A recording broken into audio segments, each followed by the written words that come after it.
family-owned business that's there for you. They've been supporting their clients for over 30 years with locations in several communities throughout the southern part of the province. B&A Petroleum is available for all your bulk fuel and lubricant needs, with propane at selected locations Monday to Friday.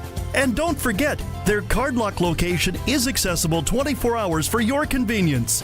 B&A Petroleum. Fuel you once, fuel you forever. If you love cars and you're on the prowl, or even if you're not, don't miss the 6th Amazing Coast to Coast Collector Car Auctions live event June 28th in Regina. Des here with Coast to Coast Collector Car Auction, and we're going to be down at the Cali Club where we'll have local bidders and real-time online bidding from across Canada, the U.S., and Europe. We'll have antiques, muscle cars, hot rods, and more. The Coast to Coast Collector Car Auction returns June 28th. Details at coasttocoastauctionssk.ca. Broadcasting from Century Studios in downtown Regina, Harvard Media presents The Sportscage, where Saskatchewan comes to talk local sports. Be part of the show. Call 1-866-767-0620 or text 306-936-6262. The Sportscage. Streaming at sportscage.com, our YouTube channel, and on the radio at 620 CKRM.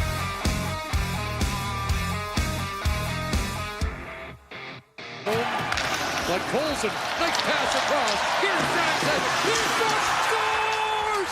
Leon Draisaitl won it in Game 4 for the Oilers in the series. About a 6-second shift that ends up with probably... It's the Friday the 13th edition of the Sports Cage. And I'm not overly superstitious, but today has been a weird one. But I think it started long before... it started last night with that Oiler-Panther game. If your brain's in a pretzel still, like mine, wow. Who would have thought? If you don't have high blood pressure, you probably have high blood pressure after watching that. That would drive you to drink.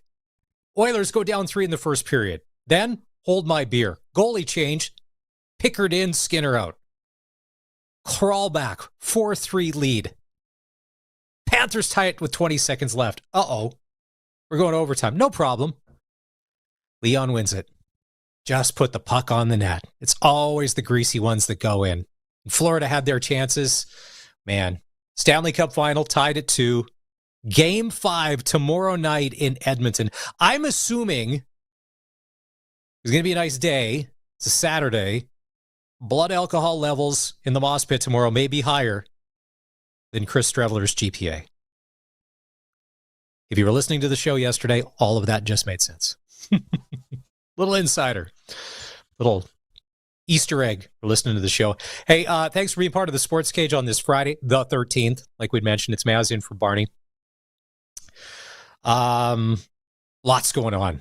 The big story today, the Regina Red Sox being sold to the owners of the Regina Pats.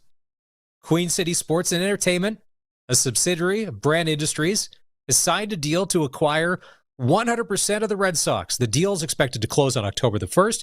Alan Simpson will stay on as a minority shareholder. Team governor and current president Gary Bratzel will stay on in charge of baseball operations. The sale will ensure the long-term viability of the 100-year-old WCBL baseball franchise in Regina. Wow. We got word there was going to be a press conference this morning at 10. Yesterday we were talking about it on the show. Asked, hey, Dave, do you know what's going on? No, he didn't know. I think this is great. We're going to try and get Gary Bratzel on after 4 o'clock to chat about this. This is huge. Big press conference this morning. Everybody was there. People were asking, does that mean we're going to get a new stadium? No disrespect to Curry Field, but hey, you seen some of these new stadiums? Have you seen have you ever even seen pictures of that stadium that they have in Okotoks? It's like a mini Major League Park. Same with the one in Fort Mac. That's some good oil money buying a really nice stadium for these guys to play ball in. So yeah, what are your thoughts on that? Prairie Land Rentals text line, the Pats group buying the Red Sox. 306-936-6262, Prairie Land Rentals text line. We're on the radio for the next 3 hours. We appreciate it. If you're listening on CKRM or on the CKRM app, great. Download that. If you're going to be watching Rider or listening to Rider football tomorrow, when you sign up for the app, say yes to the notifications, because every time something happens, like we score or they score, boom, another notification hits your phone. So even if you can't be paying attention, we always check our phones, right? Right. Maybe you're going to a wedding tomorrow. You're in, let's say it's a late church service because kickoff's at 5. But you need to stay up to date with the Rider game. Those little notifications popping up won't get you in trouble with your wife. She will mention it on the car ride home, but it's not going to be a big blowout, while happy hour's on before the dinner. Yeah. On our social channels, we're also streaming this thing on X and on YouTube. You can go to sportscage.com and click into our YouTube link. Sportscage is for Nelson Homes, supplying home packages and RTMs for over 65 years. In just a couple of minutes here, Greg and Alex from the Piffles podcast will join us.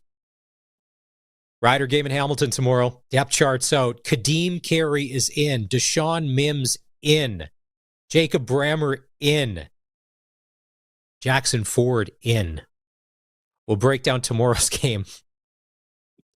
I think, if I'm following their social media feeds correctly, neither of them picked the Bombers to win last night. But did you see that game? Bombers won. Stravler did what he needed to do. It's not pretty,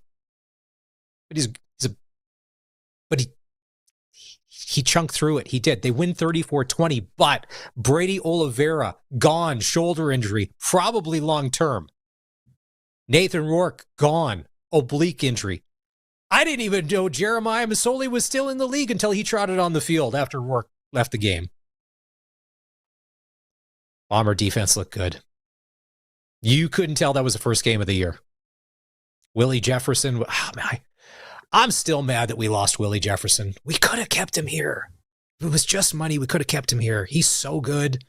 And he just fits like a glove with that Bomber defense, and everything flows to him. Yeah. Also on the show today, Dustin Edwards from the Rodeo podcast. It's a triple header rodeo weekend in southern Saskatchewan. Pilot Butte, Estevan, Radville. We'll break those down. Plus, I think, 3 weeks from today, the Calgary Stampede starts. Some of these cowboys, cowgirls, could be there vying for the big buckle and even bigger. Well, it's not a fake check. It's just a giant check that I don't know if they cash that at Scotia or Royal, but there'll be a real one with some big dollars attached to it. Looking forward to chatting with Dustin. We've had him on before. Farhan Lalji will stop by, and Voice of the Riders, Dave Thomas, will join us right after 5 o'clock. They're traveling to Hamilton by about 5 this afternoon. Dave should be settled at the hotel, and we'll get the latest from him on the Rider Ticat matchup tomorrow, which a lot of us are picking the Riders to win, but it's Hamilton at home, and it's Bo Levi, at home. They're coming off a loss, and there's changes. Roland Milligan being back in the starting lineup for the Riders is huge, huge. I would say that Milligan is bigger than Ouellette. Not taking anything away from what AJ does when he's in the game and running the ball, but Milligan is he's the heartbeat of that defense. He is the second best player in the CFL, according to that TSN poll. So having him back there just is a sigh of relief for Rider fans. Hopefully last week, whatever happened, that was a one and done. Yeah, if you're watching the stream, here's the depth chart there. Now, one of the big questions, because with CJ Avery out of the lineup, what were they going to do at linebacker? Would Antoine Brooks No, they're going all Canadian on that weak side. So you've got A.J. Allen, you got Jaden Dahlke, and Malik Straker. Because if you start a Canadian, you got to back up a Canadian. Lots of changes. J.O. has stocked the cupboards beautifully. It's time for the depth to show up tomorrow and show out for the Riders. No Twitter poll today. What are we doing? Yeah. Oh, and I mean, and we will. We'll break down. We'll get further into the hockey game last night. Florida up 3-0. I'm like, okay, it's game over after the first period. There's no way that the Oilers can come back. And then Bennett takes that penalty, and they score, 10 seconds in? Nuge? And I'm like, uh-oh. And then you could just tell. And then for the longest time in the second period there, it's like Florida almost didn't touch the puck, or if they did, they never got it across center. It was the Oilers, the Oilers, the Oilers. And then, cool as a cucumber, Florida scores with 20 seconds left to send it to overtime. This thing has to go 7. Don't cheat us. Make it go 7 games. All right, time to take a break. And we come back. Going to be joined by Greg and Alex from the Piffles podcast. And we're going to talk Riders, Ticats tomorrow. This is a big game early in the season. The Riders looking to keep the undefeated streak going. And and don't forget that tomorrow we will have coverage starting at 2 o'clock on the 620 CKRM Cooperators Rider Broadcast Network. Our countdown to kickoff will roll at 2, Rider pregame show at 4. Dave and Luke will have the call just after 5 right here on the home of the Saskatchewan Roughriders, 620 CKRM. Rider Nation lives on 620 CKRM. I'm Dave Thomas, voice of the Saskatchewan Roughriders. Tomorrow is game day as the Riders take on the Hamilton Tiger Cats. Countdown to kickoff with Justin Dunk and Tegan Whitco's at 2. The pregame show's at 4. And kickoff with Luke Mullender and I is at 5. Saskatchewan Roughrider football on the Cooperators Rider Broadcast Network is brought to you by your Saskatchewan Ag Code dealers, Quality Tire, and SaskTel. Stream every moment of Rider football at sportscage.com. I'm a fish, one of nearly 70 species swimming here in Saskatchewan. I'm underwater, but let's be above board about plastic recovery. Containers from oil, antifreeze, and DEF are all in demand for recycling into reuseful products. We fish don't like swimming with this stuff, so make automotive waste reuseful.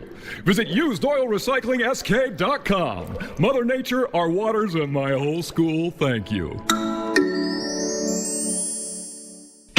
If you've got a Steelcraft garage door, you've got a door with parts manufactured and assembled right here in Canada. A door with better insulation and seal, plus a warranty you're probably never going to use. And if you don't have a Steelcraft garage door, you should get one. Don't just hang a door, install a Steelcraft. Turn curb appeal into curb envy. Steelcraft door, Steelcraft door, Steelcraft door. We offer more. Steel-craft.ca. Did you know over 1.3 million homeowners call on Reliance for their water heater needs? With over 140,000 5-star online reviews and over 60 years experience, you could say Reliance Heath are water heater experts. Switch to Reliance Heath today. They'll give you $200 plus standard installation is included. For all your hot water needs, call on Reliance. Visit waterheaterrentals.com for details. Terms and conditions apply. The ball is snapped. He scans the field. He's going deep. What a play! Rider fans, make your own great play by going to riders5050.ca. You can now buy tickets for every Rider game, home or away. You can also sign up for the 50-50 Club and never miss a draw, including the weekly loyalty and early bird prizes. All proceeds support amateur football in Saskatchewan, equipping the heartland, and just maybe score a big win. Get your tickets today at riders5050.ca and go Riders! Riders 50-50 is presented by ISC. Did you know Regina is home to one of North America's largest youth flag football leagues? That's why on the weekends when you drive by the U of R or rugby club, you see hundreds of cars and the fields packed with players and fans. 3,500 players, 650 coaches, 100 refs, and innumerable cheers from a loving community. Thank you everybody for the love of both the game and the future of Saskatchewan. CKRM and SGI Canada are proud to support the Regina Youth Flag Football League. Play ball! Come on out Sunday afternoon and watch some exciting baseball.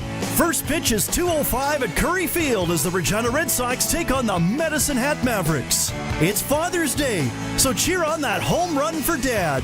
It's fun for the whole family. Exciting Red Sox baseball Sunday afternoon, 2:05 at Curry Field. Go to ReginaRedSox.com for tickets. Sponsored by Northern Fireplace.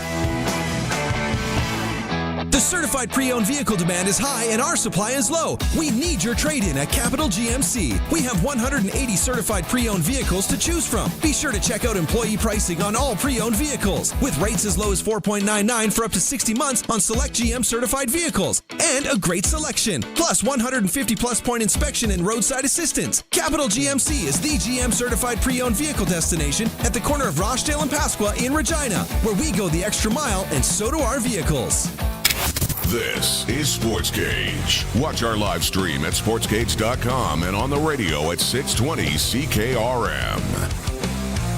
Hey, don't forget when the Riders play, get the KFC Game Day Special. The Big Crunch is just $4.95 and the Big Crunch Combo $7.95 at participating KFC locations. Tomorrow is game day for the Saskatchewan Roughriders. They're in Hamilton to take on the Ticats at the stadium formerly known as the Donut Box, Tim Hortons Field, but they're not the corporate sponsors anymore. We had Rick Zamperin on yesterday, who's the voice of the Ticats. If you haven't had a chance to go back and listen to that or watch that interview that we did, you can do that on YouTube or listen to the podcast on Apple or Spotify. He said that they're close to having a new corporate sponsor name for the stadium, but the DB, the Donut Box, is done. It's Maz in for Barney today on the show, and it's time to welcome in Alex and Greg from the Piffles Podcast, making a return appearance here. There the guys are. Jed, okay, how many years has the podcast been going and how many episodes? Well, we started the podcast in 2016, so this is our 10th season. Won't hit the 10-year threshold until next year, but 10th season this year for us. And how many episodes-ish? Next episode will be 320. Okay. Since the start, who has got better looking? Who hasn't aged well over the past 319 episodes? Well, I think Greg gets a pass on this one because Greg was gone for a couple seasons. The first couple of years, we had a different co-host with us. But I think I've aged the worst. I can honestly say that. Okay. And we have the two of you on here. Who is the third musketeer of the Piffles Podcast trio? That would be Steve. Okay. Part-time Steve. Oh. All right. Hey, he missed this past week, so I can poke fun of him. So, as someone who's in a little bit in the podcast game, every once in a while, when your wife says no, we're actually going to the daughter's band recital. Sorry, the podcast has to go on hold, right? It is what it is. I know it's football season, but wife duties come first. All right. Did both of you pick the Bombers to lose last night against the Lions at home? I was actually the one that had the Bombers to win. Steve and Greg had the Bombers to lose. Okay. So in our pick'em that we do every week, I'm actually ahead by 2 games already on these guys, 5 games in. Bombers win last night 34-20. We'll get to the Chris Streveler show in a sec, but costly because of the injuries. Your two superstars, your Brady Oliveira on one side is down and out with what they're saying is a shoulder, and then Nathan Rourke with an oblique injury. Is there anything worse if you're a quarterback trying to throw a football? Let's start on the Oliveira front. How does this change this Bomber team? Like, I know that they made it work last night, but no Brady Oliveira, that changes you as the Winnipeg Blue Bomber offense, doesn't it? Yes and no. I think that offensive line, despite how older they are getting, is still a very good offensive line. They rolled on from Andrew Harris to Brady Oliveira to Peterson really quickly here. So it doesn't seem to matter who's behind that offensive line. They know how to run the ball. Yeah, Oliveira is, he's the one the straw that stirs the drink for the Bombers offense. So in a game where they were projected to run quite a bit with Streveler as their quarterback, I'm not too surprised that they had success with a backup. But going forward, Oliveira is such a big part of the offense, including receiving the ball out of the backfield. Yeah. That now you're having Zach Collaros return next week after his suspension's done. It's a little bit of a different approach they might have to take, at least in terms of who is getting the ball from Zach Collaros. I know that when because I was trying to flip back and forth like a lot of people watching the hockey game and the football game, and I flipped back and forth, and I heard Dustin Nielsen, or it was Suter, say, we're looking for Brady Oliveira on the sidelines, but we don't see him. And then You've got Matthew Peterson, and when he came in, he ran the ball 23 carries, 130 yards. He looked great, by the way. But to my knowledge, Peterson's not a Canadian, correct? Or is he? No, he is. He's from the University of Alberta. Oh, of course he is. Of course they found another Canadian running back to take it. Like he did.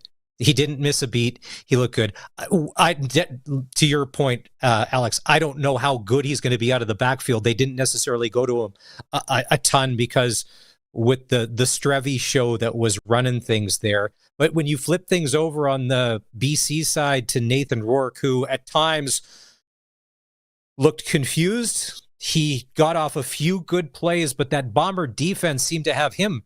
I've used the word pretzel 3 times in 20 minutes on the show. It seemed to have him in a bit of a pretzel last night of he didn't know what was going on at times.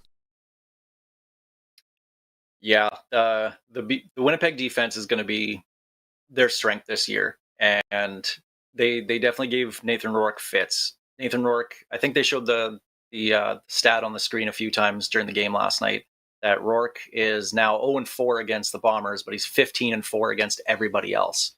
So that's one team that he just can't figure out. So I'm not surprised just based off that he had his struggles. But I mean, I would rather have seen BC win that game. Don't really want Winnipeg to rack up the wins early in the season, but ultimately it doesn't matter as long as the Riders keep winning. Am I the only one that was surprised that... Oh, go ahead. No, but are we really surprised with the way Rourke has been since he's come back from the NFL? At this point, I think we still are painting him with that brush before he went down there. I don't think he's a good athlete, good quarterback, but I still think he's struggling getting acclimatized to the CFL game. It just last week was more Edmonton losing than BC winning. Yeah, and I didn't realize Jeremiah Masoli was still in the Canadian Football League until they trotted him out as the backup quarterback. I'm like, it's not Jake Dolegala anymore? Have I not been paying attention? I mean, Masoli came in, he did what he could, but there was no...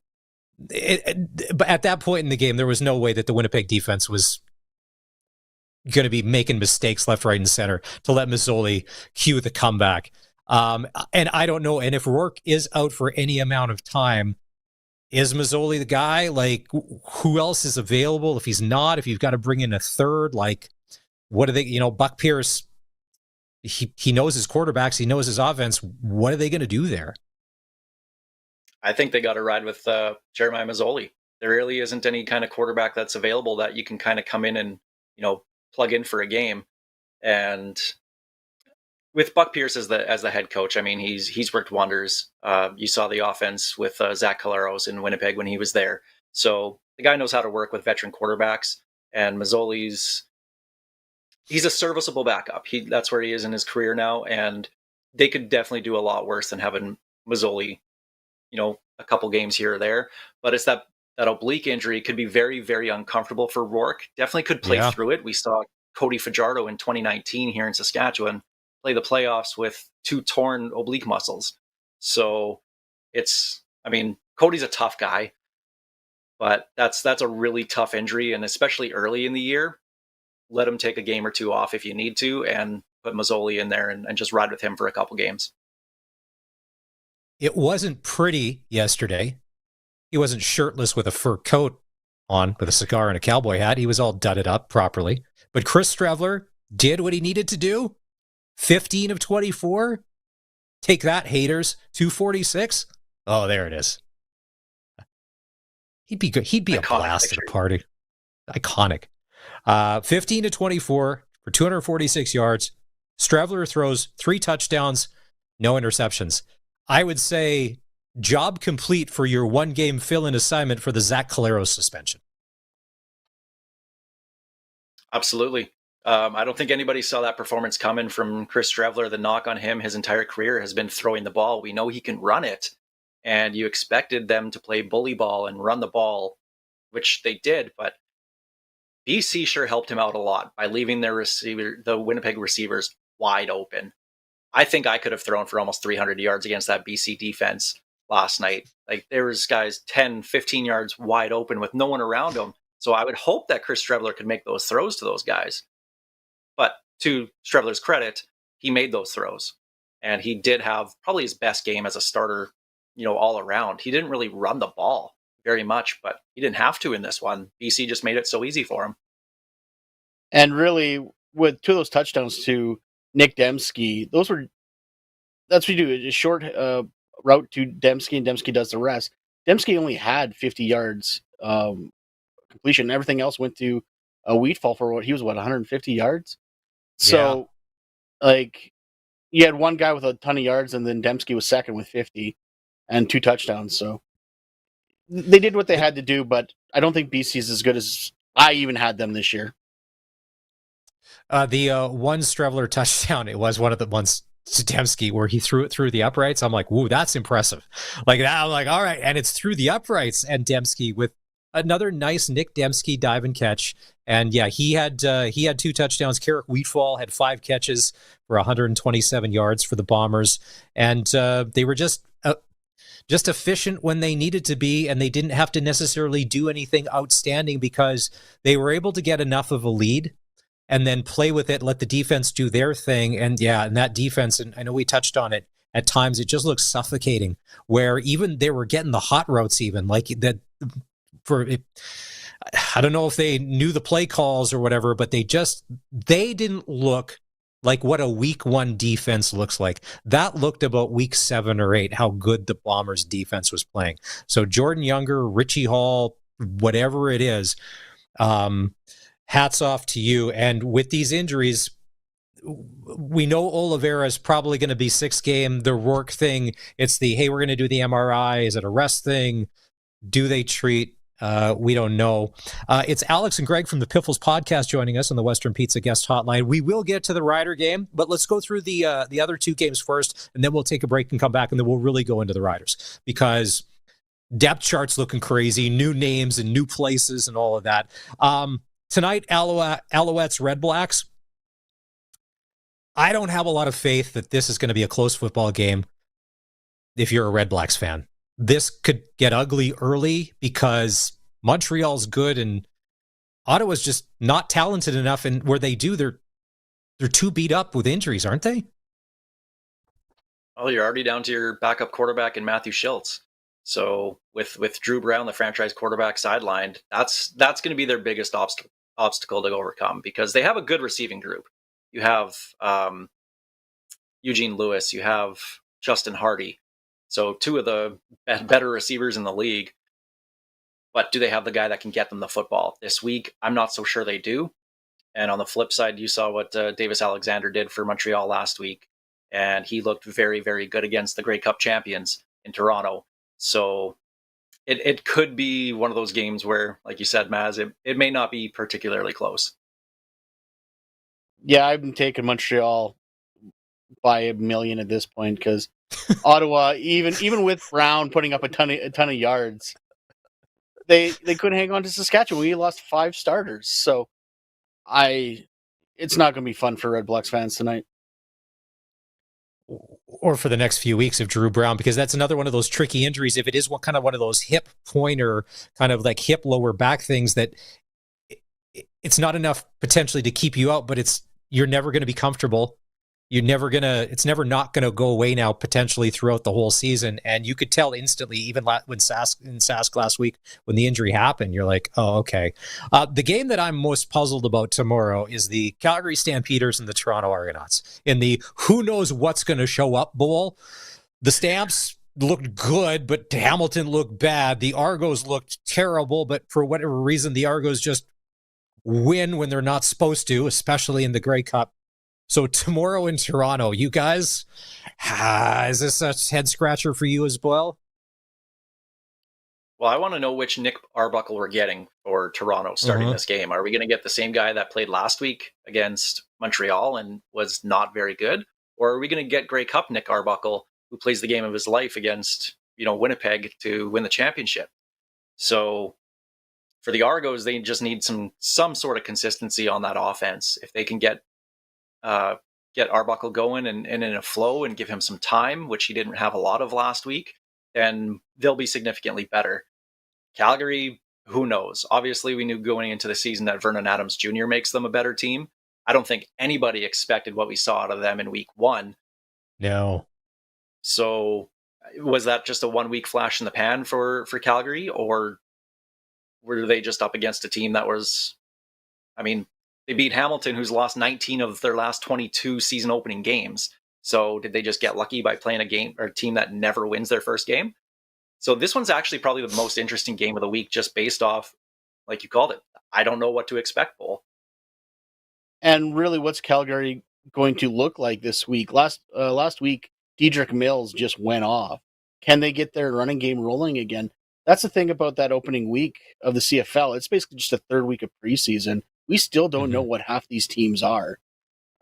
So it could be very interesting. It could be topsy-turvy. Calgary might look like Hamilton looked last week. We don't know this.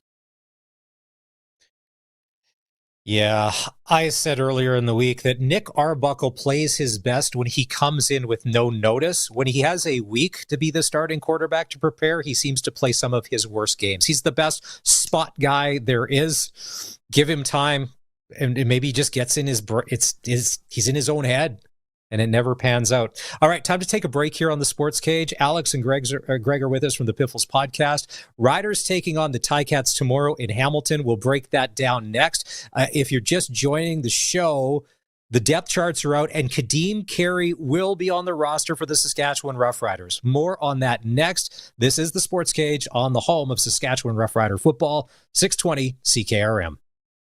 Farm Boy Realty has 5 quarters of land in a block for sale east of Tyvent. 3 quarters are listed on the Morrisky farmland tender until June 17th. 2 quarters are available on MLS listing.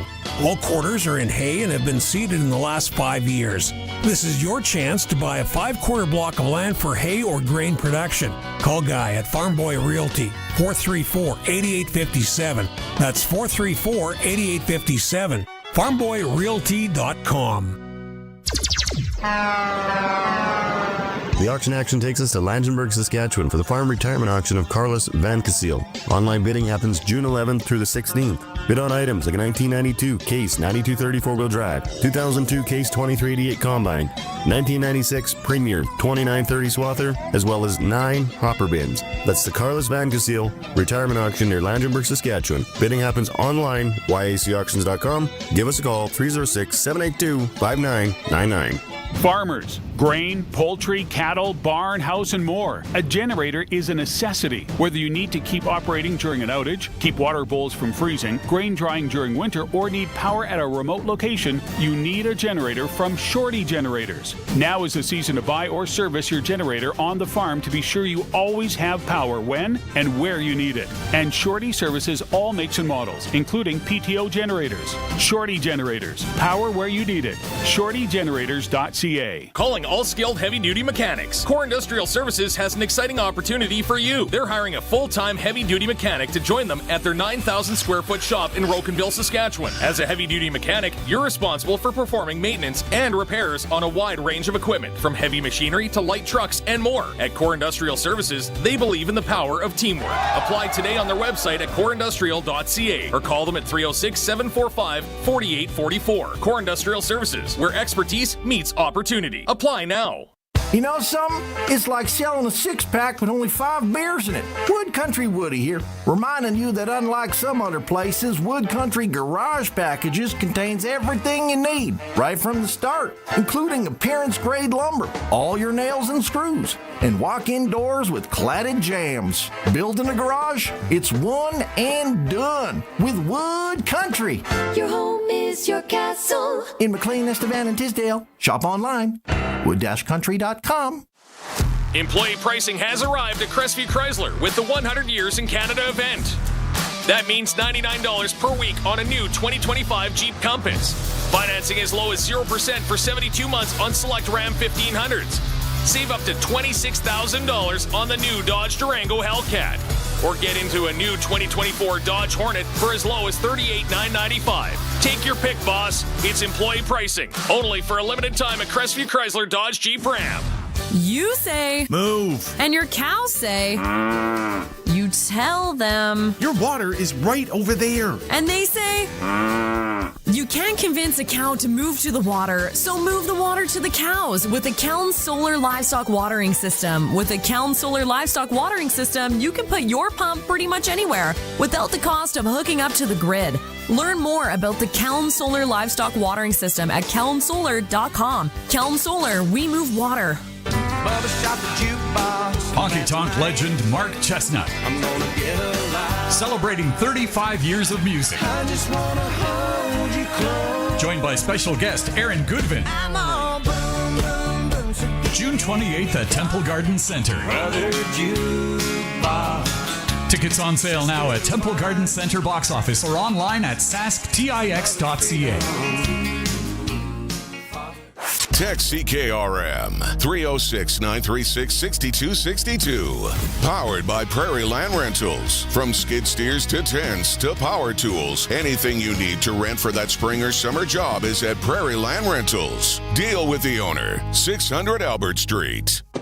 Sportscage continues. You can watch our live stream at sportscage.com, on our YouTube channel, and always on the radio. Saskatchewan's voice for local sports. 620 CKRM. Supplying home packages and RTMs for over 65 years. On the way after 4 o'clock, Dustin Edwards will be on to talk rodeo. It's a triple header weekend in southern Saskatchewan. You got rodeos in Pilot Butte, Estevan, and Radville. It's Maz here, along with Greg and Alex from the Piffles podcast, talking Saskatchewan Roughrider football. Tomorrow, the Riders are in Hamilton to take on the Ticats. Depth chart released earlier today. Gentlemen, Jackson Ford is in, Kadeem Carey is in, Jacob Brammer in, and Deshaun Mims is in. Let's start with Kadeem Carey. At the start of the week, no, he's just here. It's practice roster. He's just here to do his thing. But then Thomas Bertrand Houdon, who had a breakout game last week, tweaked something. He'll be backing up AJ Ouellette tomorrow. I'm excited about this. I have always liked Kadeem Carey when he was a Stamp and then when he was an Argo. I love this addition to the Rider roster. Kadeem Carey has always been one of my favorite guys in the CFL. Not only is he a great player, but he's such a nice guy. He's very genuine. And every interaction I've had with him has been nothing short of fantastic. Just a good person. And I'm super happy he's on the team. I know once he got cut in Toronto, Rider fans were just all of a sudden, we got to go get him. We got to go get him. I was saying, pump the brakes on that a little bit. Ouellette's the starter. We have Bertrand Houdon as well, too, who has earned the right to be the backup, not just because he plays special teams and can be the guy that can come in and pinch, but every time he's been in, he's performed. But now with his injury, obviously, you got to do something. And if you can bring a guy like Kadeem Carey in, who clearly wants to be here, if he was willing to accept a practice roster spot right off the bat, then you do it. Well, how they're going to use him, I'm not so sure yet. We've seen with Mark Mueller's offense that even if they do have 2 running backs on the roster, they usually don't use both of them. Even just to spell the other guy off, the backup's usually not in there very much. But with knowing AJ Ouellette's injury history over the last year and a bit now, I would like to see a little bit more of a 50-50 split. Just keep both guys healthy, keep both guys fresh, and they both have a little bit of a different way that they run the ball. So if you can get Ouellette, who's now shredded the way that he had that offseason transformation, if you can get him to kind of kick outside a little bit, let Kadeem Carey be the guy on the inside, maybe that might show a little bit more success for the Riders' run game. And then obviously it's up to the offensive line to create those holes for them. So it'll be interesting to see with the 2 Americans at guard, if they can create holes in the middle, which we haven't seen a lot of in the last couple of years. Gregory, is you as high on the Carey stock as Alex and I? Definitely. Last year when we knew there was an opening for running back before AJ signed, we were all taking our stabs on the podcasting, and I believe Kadeem Carey was on all 3 of our lists because we didn't think it was on. It was on mine too. Was going to be a possibility. So huge on Carey. It's hard to believe he's only 5'9". It's hard, it's just he's just a little guy. But he runs hard. He plays huge. So I'm excited about that. And actually, the guy on that I'm excited to see is Deshaun Mims, making his debut as a Rider officially. So nothing wrong with a legacy Rider out there. Yeah, so Deshaun Mims is on the roster. He's backing up Mitch Picton, who will get the start at wide receiver, another Saskatchewan product. And you know what? If he were to go off, I mean, that would be great. I mean, he had a good camp last year, great camp this year, little injured, but has played through and has shown out. So, yeah, tomorrow. And here's hoping that if he is in, they're able to spread the ball around and Trevor Harris can get it to him. You know what? And then if he does get his opportunities, he makes the most of them. And that he can show what not everybody gets a chance to go watch training camp. A lot of people, I can only see it live or you're seeing it on TV. So a lot of people haven't seen just how good Deshaun Mims is. But, I mean, more often than not, when we're chatting with Dave, it's like, hey, Deshaun Mims did this. Deshaun Mims did that. And, speaking of the offensive lines, so you've got Johnson at left tackle, Tate at left guard, Ferland at center, Jacob Brammer will be starting at right guard, and then Jermarcus Hardrick at right tackle. With Brammer back in, is this, we can't, this is this week, and until we make it through the game and get everybody back on the plane, and then in bubble wrap and nothing happens, all right, this is the 5 that they're going with. And you know what? I'm sure it's going to be as good as it's been with the rotating pieces and parts of our Saskatchewan Roughrider offensive line over the past how many years? Yeah, Edwin Harrison, the offensive line coach, has done a magnificent job with this O-line. Doesn't matter who they're trotting out, they're doing very well. We saw last week, again, no sacks against. So, and that was after that injury to Peyton Collins with Daniel Johnson coming in. So Daniel Johnson, being a 5th-round pick from last year, spent last year on the practice roster here. Now he's getting a shot at left tackle. And last week when he filled in, he didn't look out of place there. He held his own pretty good. So I'm really interested to see how that goes. The nice thing about this offensive line is there's a lot of flexibility. You can have Trayvon Tate kick out to left tackle if Daniel Johnson's not doing the best job or whatever. Logan Ferland obviously can play anywhere, and you have your rock with Jermarcus Hardrick over at right tackle. So you have some flexibility with these guys. A lot of them can play different positions. So just stop with these injuries to the offensive line. We started 13 different guys last year. That number can't happen again. It's just, I mean, we've already lost 2 in training camp, and now we're down another guy too. So it's I don't know what it is. It would be funny if Trevor Harris walked up to everybody on the offensive coaching staff and be like, hey guys, I'm 38, 39. What could we maybe not start 2 rookie left tackles in a row? Because I'm 39, please, and thank you. And yeah, it was just unfortunate what happened last week with Collins. But Mace said Johnson was one of the best guys in training camp, and he's earned this shot. So in Mace we trust, and in J.O. we trust. So I think a lot of us Rider fans will finally get a chance to see what everybody's been raving about from the coaching staff. And God forbid something happens, Fry can play anywhere on that line as well. Like Alex is right, we have a lot of hyper flexibility with especially with the Canadians. We can seem to plug them anywhere, and they seem to be doing fine. But that left tackle spot's always a sore spot for us for the last 5 years, Alex, was it? It's been a long time since they've had a very solid left tackle. We finally get one last year with Trevor Reed. And I mean, obviously good for him going to the NFL. If that option is there, you take it. But now we're back at square one at left tackle from what it seems. So on the defense, there's some changes there. With CJ Avery going to the 6-game injured list, we were wondering, Antoine Brooks Jr. maybe steps in, but you've got A.J. Allen. So what they've done is A.J. Allen will be the starter at the will linebacker spot, and then it's an all-Canadian lineup behind him. So Jaden Dahlke moves from backup safety to backup linebacker, and then Malik Straker will back him up. I like it. A.J. Allen he's a demon on special teams, getting a chance to show out at linebacker. And then with Jackson Ford coming back into the lineup, he will be backing up Nelson Lacombo at free safety. I like this. Guys that have earned their spots and earned their playing time, and tomorrow it'll be a chance to, all right, next man up. We've got some guys that I think are only scratching the surface here on just how good they could potentially be. Well, I'm a big fan of AJ Allen. Every time he's been called upon on defense, he's made plays. Had a bit of a tougher week last week, but I'll give him the benefit of the doubt on one game. So I'm looking forward to seeing what he gets in a bigger role with this defense, and moving Dalkey back down to linebacker. It's a better spot for him than safety. Putting him closer to the ball is such a big advantage. He's a guy that likes to get in there, be physical, and if we can get some Straker and Weeb in there as well too, just as a bit of a rotational thing, I'm all for that as well. And they're all great on special teams. So, but having Jackson Ford back is such a big one for this defense.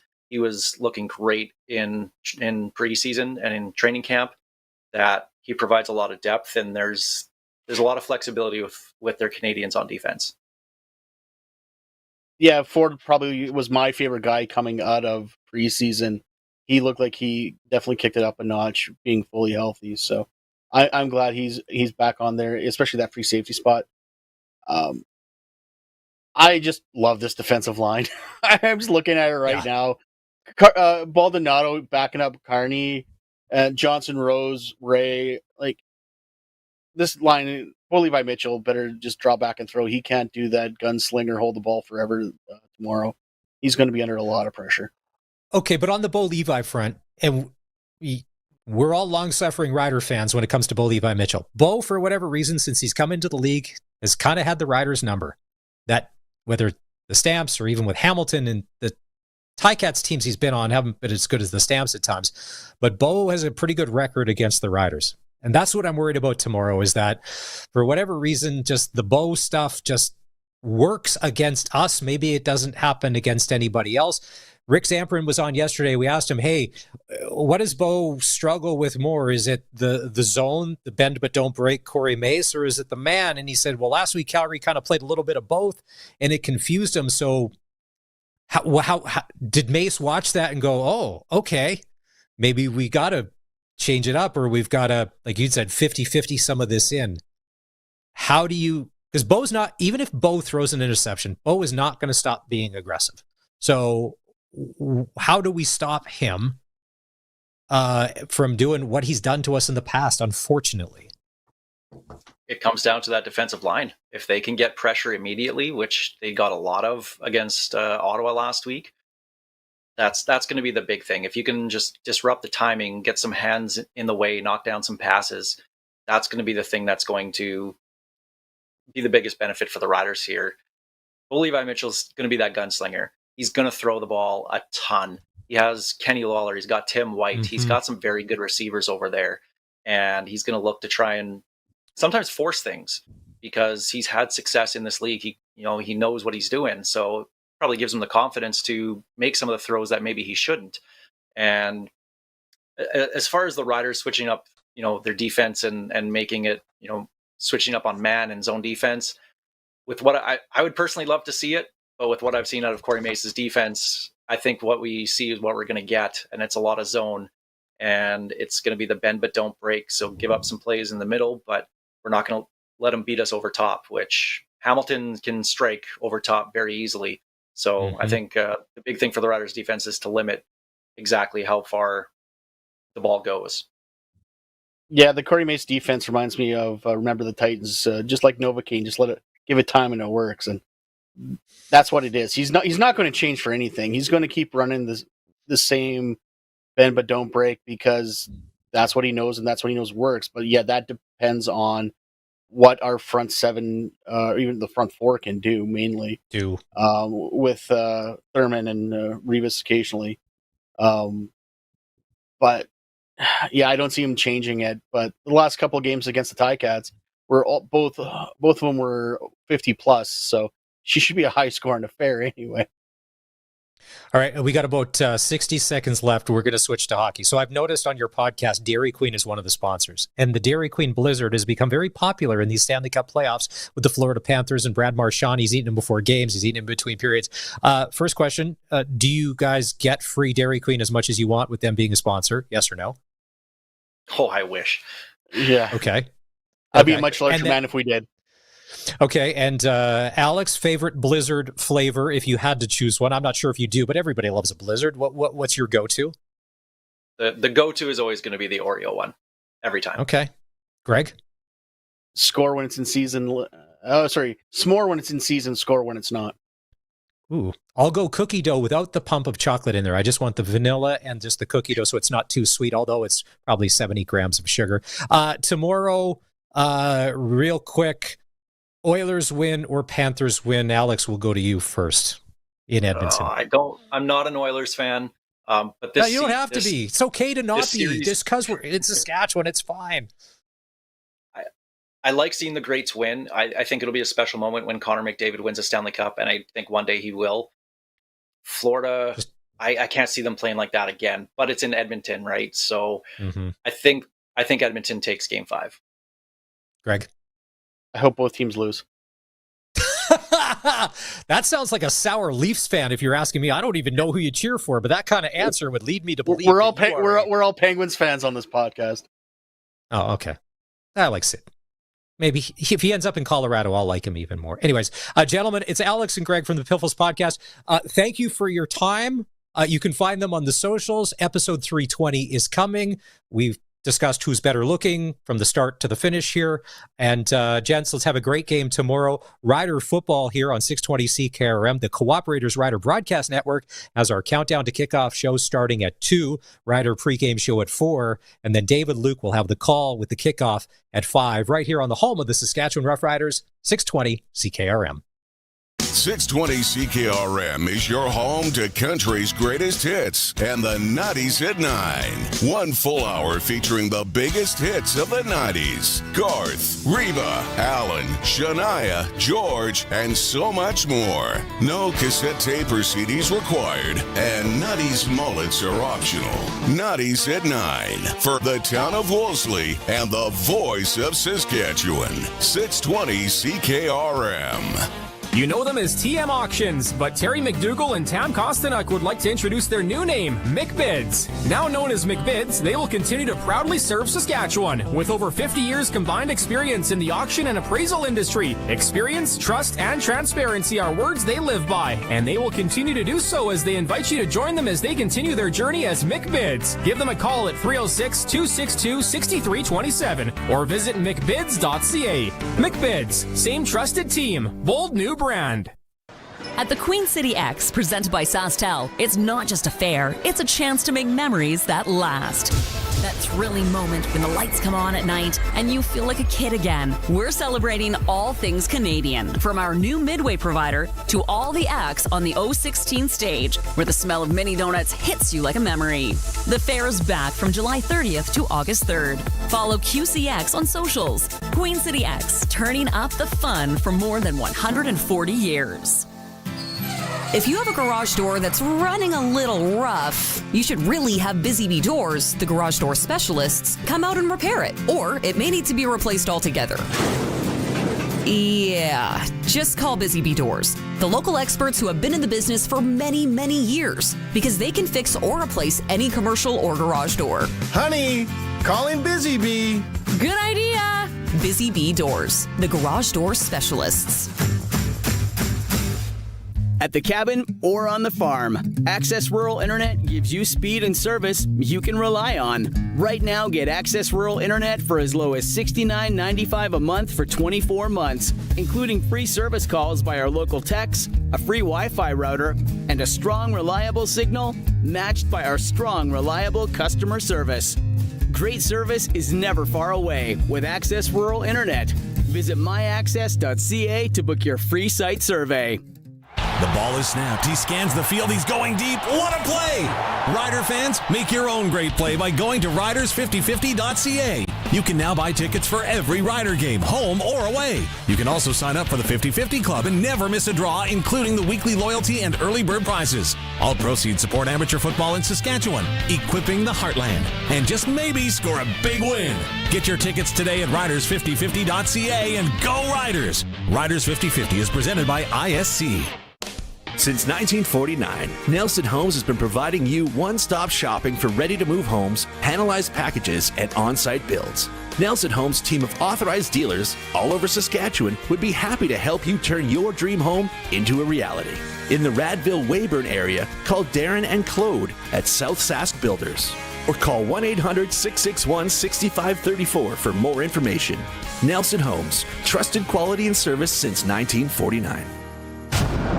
Magic mirror on the wall. Who has the fastest wireless internet of them all? Blasters TV, your Saskatown authorized dealer, your majesty. My parents always said that Glassers TV, your SaskTel authorized dealer, was a magical place. Hello? Is there anybody here? Hey, come on in. We've got plenty of wireless internet to go around. There are 7 of us here, you know. Contact Glassers TV, your SaskTel authorized dealer in Moosomin today. Hear that? What a tackle.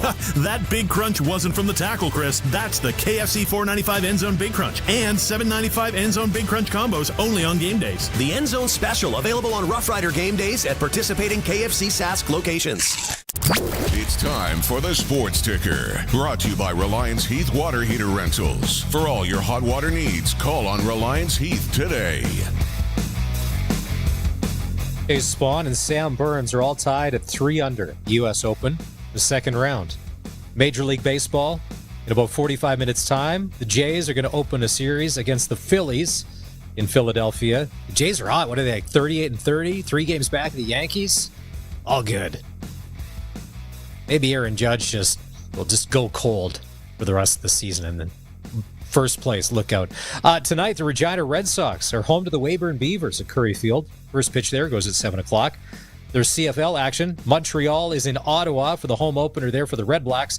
That'll kick off at 5:30. And the NBA Finals continue. The Oklahoma City Thunder in Indiana to take on the Pacers. Tip-off there goes at 6:30. And the Pacers lead that series 2-1. And that's your Sports Ticker. We are 620 CKRM Regina, a Harvard media station. It's 4 o'clock. Good afternoon. I'm Corey Atkinson from the SaskToday.ca newsroom with your 620 CKRM News. Premier Scott Moe says wildfire evacuees can expect to receive $500 checks in days, not weeks. Moe says the province is working with communities to make sure the dollars are distributed quickly to those who had to flee their homes. He says rain and cooler temperatures have helped crews contain the fires. Today and yesterday are a much more positive day than what we've had in the past.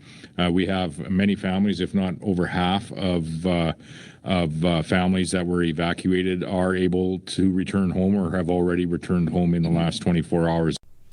Officials say they've cleared a backlog of calls from evacuees requesting aid. They say those needing assistance will be helped immediately. Queen City Sports and Entertainment Group has announced it will buy 100% of the Regina Red Sox. The new team name will be the Regina Red Sox Baseball Club.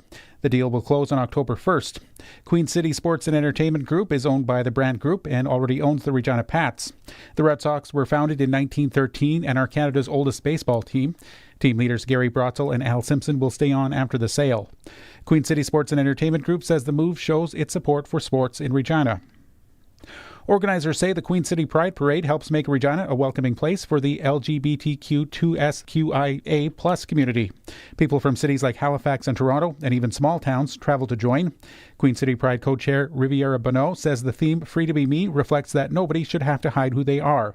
Bonneau says more safe spaces are needed and education is key. They also say Regina is more accepting now, but there's still room to grow. The Regina Urgent Care Centre will have shorter hours on Saturday. It will open at 8 a.m. and close at 4 p.m.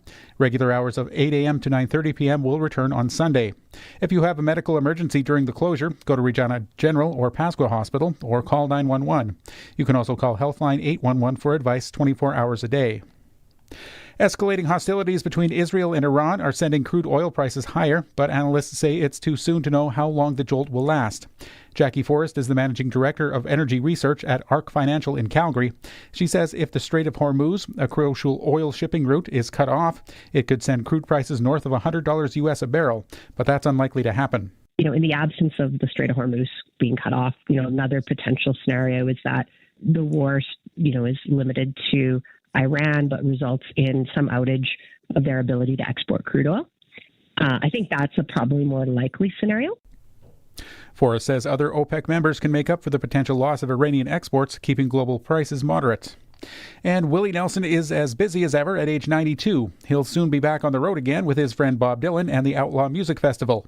Asked if he'd like to see a movie about his life like Dylan got with The Complete Unknown last year, Nelson says, "I'm not through with it yet." In April, he released his 77th studio album featuring the songs of his friend Rodney Crowell. He's already working on his 78th.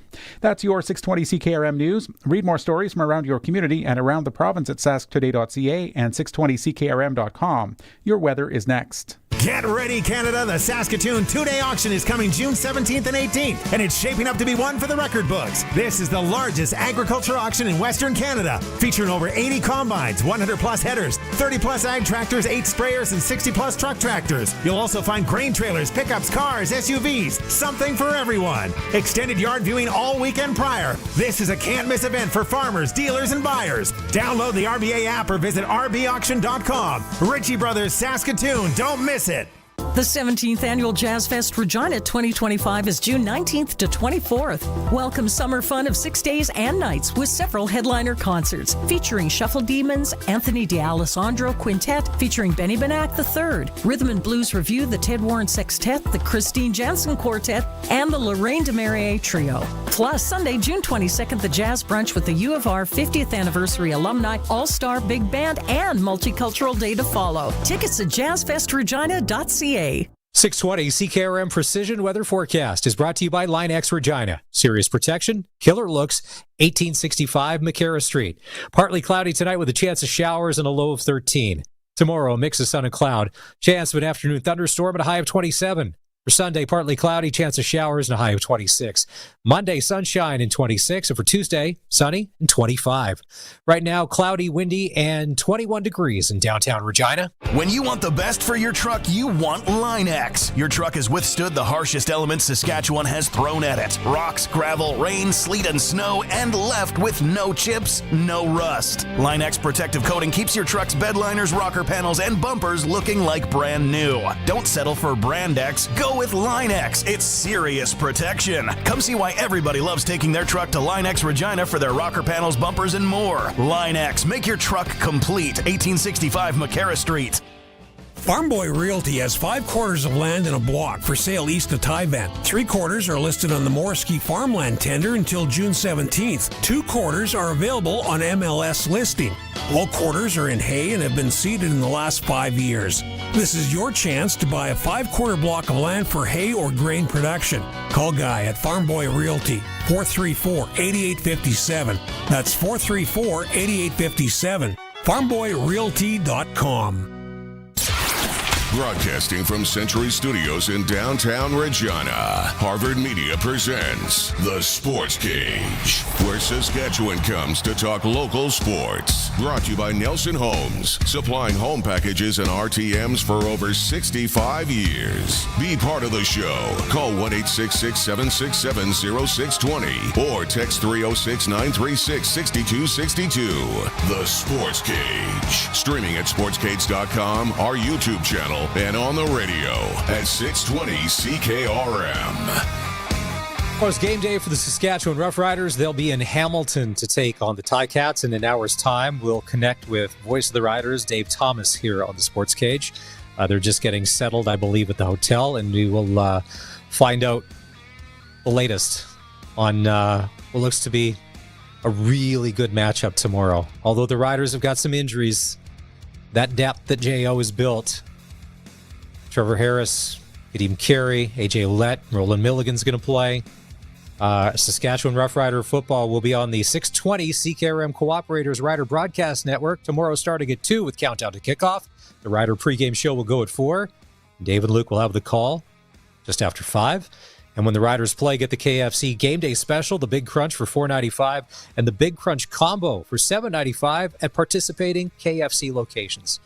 It's Maz here. Thanks for spending some time with us on this Friday the 13th, hour number 2 of the Sports Cage. Barney will be back in on Monday. Let's go out on the Western Pizza guest hotline and bring in, he's our rodeo guy here on the show. He's Dustin Edwards, and it's a triple-header rodeo weekend in southern Saskatchewan. Pilot Butte, Estevan, and Long Creek and Radville. Dustin, as a guy who's passionate about the biz, a triple header, is there anything better than that? No, what it means is lots of miles for the Cowboys and Cowgirls, and not a lot of recovery time if things don't go well in rodeo number 1. So a busy weekend, busy weekend for all the competitors. So, if you've never don't know Dustin's background, he's an original Sasky guy. He's our JB Mooney. He's been on the back of a bull before. He's a rodeo announcer now. He heavy into this. So you've been traveling, right? You've been rodeoing every weekend but you're behind the microphone safe. That's safe right. and sound, and no injuries to report. Well, maybe to the liver, but everything else is fine. Where have you been in the past couple of weeks? Like, what rodeos have you been doing? It's been really busy. You're right. Just in the past 12 days, we were up in Leduc, Alberta for 4 days of Canadian Pro Rodeo action there. Then down to Brooks for the Newell Pro Rodeo down there, and then 2 nights ago, Galicia, Alberta hosts a $25,000 added professional bronc riding match, which featured the top 30 guys in the world. So I was on the mic for that 2 nights ago. So we're just coming off a really, really busy run of pro rodeo, and finally able to take a breath. It's a bit quieter weekend on the pro side, so we'll gear up and keep rolling next week. Pilot Butte Rodeo tonight. They're going to run the slack at 6, and then it's the Caitlin's Crusaders bronc riding. Tell us about that and why this is so special. Yeah, this is a really cool event. So Caitlin Stenberg comes from a prominent rodeo family in Saskatchewan, has been doing this for a number of years. She calls it Caitlin's Crusaders bronc match for MS. And it's really the kickoff to Pilot Butte, bring in some of the top bronc riders in Western Canada. So it's saddle bronc only. So the classic event of rodeo. And all the funds raised from this go to MS. They've raised a ton of money. Even a portion of the entry fees from the Cowboys go to MS. Admission, they got a 50-50 auction. And the bronc riders riding for this title also get a chance to win some really cool custom knives. So it's kind of become a coveted trophy award, these beautiful knives. So really cool cause for MS. And Caitlin and her team have done a great job of getting this going. Whoa. I'm not that out of the loop. When did we stop giving away buckles in rodeo? Now we're into knives. Where did knives come from, and who approved this? Because I would love to know the backstory. Well, I'll tell you what, if you're a cowboy, probably the most used tool you have is a knife. So It went hand in hand, and it's cool. A lot of cowboys win a lot of buckles.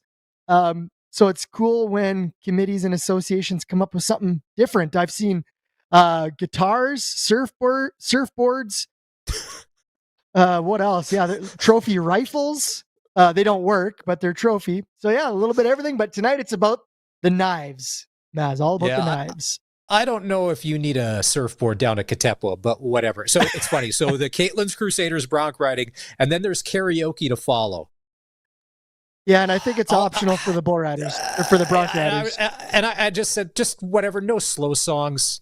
Nobody wants to hear "You're Still the One" by Shania Twain as the second song of the night. Like, that's just going to bring the crowd down. Like, we need tempo. Okay, tomorrow, chariot races at 11, CCA rodeo, and then Chuck's at 12:30. Now, because the Estevan rodeo is KRCA, and this is CCA rodeo. So the different associations is... they're all great. Just the difference for the average person that maybe doesn't know. Yeah, for sure. So maybe I'll put it in hockey terms. Maybe that's will hit and relate a little more. So you picture like Canadian Pro Rodeo Association, the CFR. That's the finale. That's your NHL. The CCA would be like the American Hockey League. This is a lot of great pro cowboys from Saskatchewan, Alberta, Manitoba. A lot of them we'll see in pro rodeos. We'll see them as CFR qualifiers, and so many great rodeos across Saskatchewan, Alberta, and Manitoba. And then when you talk about the KCRA, that's like, I'd say, what we call the East Coast Hockey League. This is a lot of local competitors, a lot of amateurs fresh out of high school, learning the ropes of rodeo. So all great associations and all an important piece of development for cowboys and cowgirls. And then the goal is, like, if we're speaking hockey, you start one place and you're trying to move up. So the competitors, the Estevan Rodeo performance tonight goes at 7, tomorrow night at 7. The Cowboys and Cowgirls from there are looking to do well enough to get themselves into the CCA, correct? To keep moving up the ladder and up the chain, right? That's correct. And each one of the associations has a big finals, a season final. So, the KCRA, that finals happens in September, end of September at Prairieland Park in Saskatoon. So they want to win those finals, hone their craft, and then, move up to the CCA and those bigger rodeos against a lot tougher competition. Okay, and then also rounding out the trifecta is the Long Creek Rodeo in Radville. Tonight, I like this. There's no events. There's just beer gardens, which opens at 5 in 46 minutes, and then a steak dinner at 5:30. And then the rodeo doesn't get going. Yeah, then rodeo doesn't get going until tomorrow at 4, which I think is great. But there again, as I said, a lot of miles on a lot of trucks, a lot of trailers, making the circuit, and you've done this. You're trying to get from one to the other and hopefully earning money along the way, because it's the only way it's funny, it costs a lot more to fill that tank than it ever used to, right? So does losing hurt more now when you're out of the money, just because of the input costs are that much higher? Yeah, and you've got an entry fee at every single rodeo. So you're paying to get on these horses and bulls and make your run, and then the fuel. When you're in the rough stock, you can pile in with 10 guys in a truck and a camper and live a little closer to the poverty line if you have to. But you buck off one, say you start in Pilot Butte, you're going to see all the same Cowboys and Cowgirls at Pilot Butte as you're going to see in Radville. So if they buck off or have a bad run in Pilot Butte or vice versa, they're going to be itching to turn things around and make some money. And there's some really good competitors up at all these rodeos. You're seeing the who's who of the CCA. And they too all trying to make the finals in North Battleford come October. Is it 3 weeks from today that Stampede will start? Do I have my calendar math correct? You're getting pretty close here. Yeah, we're getting under the 4-week window, and things are busy at Stampede Park. Okay, so who are some of the, obviously this is the pro stuff now we're talking. Who are some of the Cowboys you're excited about that are going to be at Stampede this year, or that are having good years that could really put their stamp, like you have on your hat, that CS, and maybe have a nice trip to the bank with one of those giant checks? Who's got you excited this year? Well, yeah, the big checks, $50,000 to win the Calgary Stampede. I'll start with Saskatchewan kids. There's 2 bull riders from Saskatchewan, and I should say 1 kid and 1 veteran. Grady Young is a young bull rider from Leader, Saskatchewan. This guy is an absolute talent. He comes from a ranch. His dad made the CFR. So Grady Young in the bull riding, it's his first Calgary Stampede, only his second year pro, and he made it in. He's the real deal. I'd watch for him in the bull riding. Dakota Butter is from Etonia, Saskatchewan, grew up in Kindersley. He's a guy that has been dominating bull riding over the past 10, 15 years. Never rule out the wily veteran from Saskatchewan to make some noise. It's also the first year we've got ladies breakaway roping in the Calgary Stampede Rodeo. So this is new this year. They also are roping for the $50,000 check. And there's a cowgirl from a rodeo family outside of Brooks, Kendall Pearson. She's been a 2-time Canadian champion. She's my bet in the first edition of the breakaway roping at the Calgary Stampede. And then in the saddle bronc riding, I think there's, I want to say 8 or 9 Canadians, and every single one of them can win this whole thing. That's how good they are and how good they're riding this year. Ben Anderson, he won our bronc match in Gleason 2 nights ago, won $8,000 there. So he's got a little wind in the sail. So momentum's key heading into the Calgary Stampede.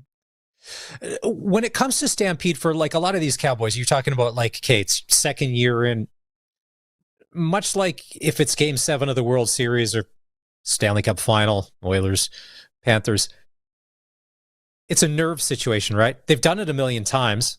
They've had to. There's no other way. But does sometimes the stage get so big because of, as a Canadian kid at the Stampede, feeling that pressure, it could probably be overwhelming, right? Oh, 100% it is. And you hear a lot of the Cowboys who have won it talked about how many bad runs and bad rides they had in their first few years at Calgary. I don't know how many rookies have won at their first ever Stampede, but I can bet you it's not a lot. When you stand down in the arena, been fortunate to be down in the back of the chutes, and you hear the roar of that grandstand. It's so loud and it's so significant. You look at some of these young cowboys. Grady Young's going to his first. Strand Dunham's a young cowboy who spent a lot of time in the CCA, prominent CCA family. He's going to be there in the tie-down roping. First ever Calgary Stampede. Before this, the biggest stage he's roped on is the CFR, and he's done that one time. So young kid, traveled all over Saskatchewan, Manitoba, Alberta, and now in July gets to go back into the box at Calgary. Never bet against him, but there's going to be a lot of nerves if you're there for the first time. It would be no different. Like if you're a Saskatchewan kid, and you want to play for the Riders because you play football. I mean, that's a dream. And if you're a Canadian kid doing rodeo, I mean, obviously, Stampede 1 probably, NFR in Vegas would be 2. Some would flip it around because, just the way that it works out. And the best part is the quality of athlete coming out of Saskatchewan these days better than you've ever seen it when it comes to rodeo? You know what? I would say 100%. And that's in big part due to the quality of high school rodeo associations where these kids are learning, the generational knowledge that's being passed down in these rodeo families and the opportunities. If there wasn't 2 or 3 rodeos a weekend in Saskatchewan, these CCA rodeos with really good stock, really good communities, really good prize money, we wouldn't have these kids getting so good. And you wouldn't have Grady Youngs and the Strand Dunhams and all the McLeods, from Waldeck roping at the highest of levels at Calgary and the CFRs and making a full-time living out of it and winning Canadian titles and having legitimate opportunities to win every time they nod their heads. So it's outstanding. Well, you talk a lot about, or there's the discussion, hockey and ringette for kids is really expensive and it's very involved and there's a lot of travel. Rodeo is too. I mean, there's travel. I mean, then if there's animals involved, it's really easy for the kids just to pick up an iPad and the parents to be like, oh, good, their time's taken up. That commitment to do that, especially rodeo, because it's one thing if you lose a hockey game, it's another thing when rodeo doesn't go well because you can get hurt. This is a big deal. Tomorrow night at the Bud Light Cabaret at the Pilot Butte Rodeo with the Gecko Band. If it's you, Dustin Edwards, as we're chatting here on the Western Pizza Guest Hotline, are you starting with a Bud Light or is it a whiskey first? Like, how does that go when it's time to socialize? Are you ease your way in with a runway, hard in? If we walk up to the bar at the same time and I'm buying, what is your drink of choice? Well, for me, as a competitor, it was how well the rodeo went would determine it. If it went well, I'm probably having a Bud Light easing in. It didn't go so good. It's straight to the whiskey. These days, I'm easing in with a Bud Light, Maz, and not hitting cruising altitude too early in the evening, especially in Pilot Butte where they're probably going to have a party. Cruising altitude. I don't know if I've ever heard it referred to like that. I'm gonna steal that. Hey, just because it's been so crazy, and we're asking everybody on last night, Oilers, Panthers, Stanley Cup Final 2-2. As fans, should we get 7 games of this craziness? Like, I'm up for it if everybody else is. 100%. I mean, I was glued to the TV last night. I walked away for like 30 seconds, and that's when Florida tied it up with 19 to go. And I thought, I cannot do this. I cannot risk getting up and walking away at the wrong time. This is some of the best playoff hockey I can recall watching. And you know where my loyalties lie and who I work for outside of rodeo. And they're called the Calgary Flames. So I am very cautious with how I talk about the Oilers. But man, what a series. It's been so fun to watch. If you weren't excited coming into the finals, no matter who you cheer for, you're excited now. And give me 7 in overtime. And it's been a lot of fun. All right. We'll wrap up on this. You have a very successful rodeo podcast, but it's more than that. It's called Cowboy. It's an SH and then an exclamation point and then a T. So figure that out if it's on the socials. But recently you guys interviewed actor Neil McDonough, correct? And Neil is, if you if you don't know him by name, if you were to see him, you will know instantly. I'm like, oh, everything. He's been in Band of Brothers. He's been in every great movie. That was an awesome interview. He just seems like a really good guy. Yeah, and he just did a movie about being a professional bull rider, and he's an old retired bull rider and comes out of retirement. The Ride. If the name doesn't ring a bell, look at him. He's been in Yellowstone, I think. This guy is a legend, and did a really cool movie. And they used a lot of the PBR guys, professional bull riders. Some that you'll see at Stampede acted in that movie. So if you're a rodeo fan, check out that movie. It was really cool, and he's a super good guy. What an A-lister to be able to bring on the show. I believe in Yellowstone, is it season 1 or 2? And then it's him and his brother. They come to the Dutton Ranch. Things don't go well. Rip gets involved. And then a few episodes later, their plane explodes over Utah or something. That's correct. That's exactly it. Don't mess with the Duttons. That is, especially Beth. That's one tough family. Dustin, I love this. As always, hey, let's try and catch up. Stampede's going to be crazy. Let's catch up after Stampede. We'll go down the path. Maybe we'll get to cruising altitude. Maybe we won't. But it's thanks for coming on to break down triple header weekend in southern Saskatchewan when it comes to rodeo. He is Dustin Edwards of the Cowboy podcast. You can find it on the socials.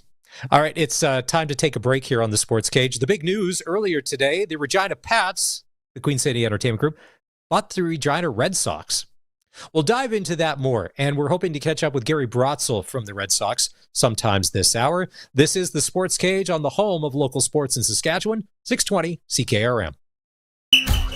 Rider Nation lives on 620 CKRM. I'm Dave Thomas, voice of the Saskatchewan Roughriders. Tomorrow is game day as the Riders take on the Hamilton Tiger Cats. Countdown to kickoff with Justin Dunk and Tegan Whitco's at 2. The pregame show's at 4. And kickoff with Luke Mullender and I is at 5. Saskatchewan Roughrider football on the Cooperators Rider Broadcast Network is brought to you by Salford Equipment, Western Ag Professional Agronomy, and the Saskatchewan NDP Caucus. Stream every moment of Rider football at sportscage.com. Two-Way Service, your Ford dealer in Southie, continue to have big-time deals going on for their 2024 clear-out. Save $10,000 on the last 2024 Bronco Sport. Save $8,000 on the last 2024 Ford Escape. Save $4,500 on the last 2024 Ranger. And check out our great selection of 2025s with savings up to $10,000. Plus, get a trip for 2 to Vegas with every purchase. Two-Way Service in Southie. Take the short drive to Southie now. You'll be glad you did. TwoWayService.com. Bessie and I hate automotive waste dumped into our back 40. There's not an endless supply of oil and plastics, so it's very clever of you to recycle automotive waste properly. All that yucky used oil and antifreeze material can be turned into reuseful products. Please make automotive waste reuseful. Visit usedoilrecyclingsk.com. Mother Nature, our land, and our whole herd. Thank you. It'll be take me out to the ball game or take me down to the rink before you know it. And Extreme Hockey and Sport will have you ready for everything this season. You'll be all set for the ball diamond with team kits, bats, gloves, accessories, and training products in stock. And of course, they've got everything to get you geared up for spring hockey. Whatever your spring sport is, Extreme Hockey has you covered. 1425 McIntyre Street and the Pro Shop, conveniently located at the Cooperator Center. Since 1949, Nelson Homes has been providing you one-stop shopping for ready-to-move homes, panelized packages, and on-site builds. Nelson Homes' team of authorized dealers all over Saskatchewan would be happy to help you turn your dream home into a reality. In the Fort Capel area, Melville, and Yorkton, call Calvin at 99 Builders. Or call 1-800-661-6534 for more information. Nelson Homes, trusted quality and service since 1949. The ball is snapped. He scans the field. He's going deep. What a play!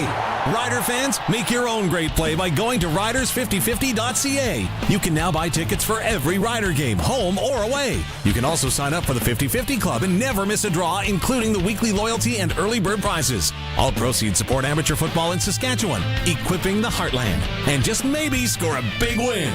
Get your tickets today at riders5050.ca and go Riders! Riders 50-50 is presented by ISC.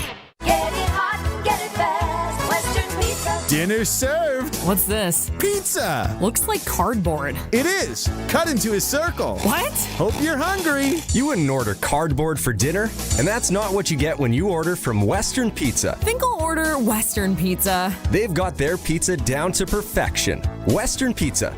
Big on toppings, big on taste. Dine in or takeout. Order today. And get it hot and get it fast. Western Pizza.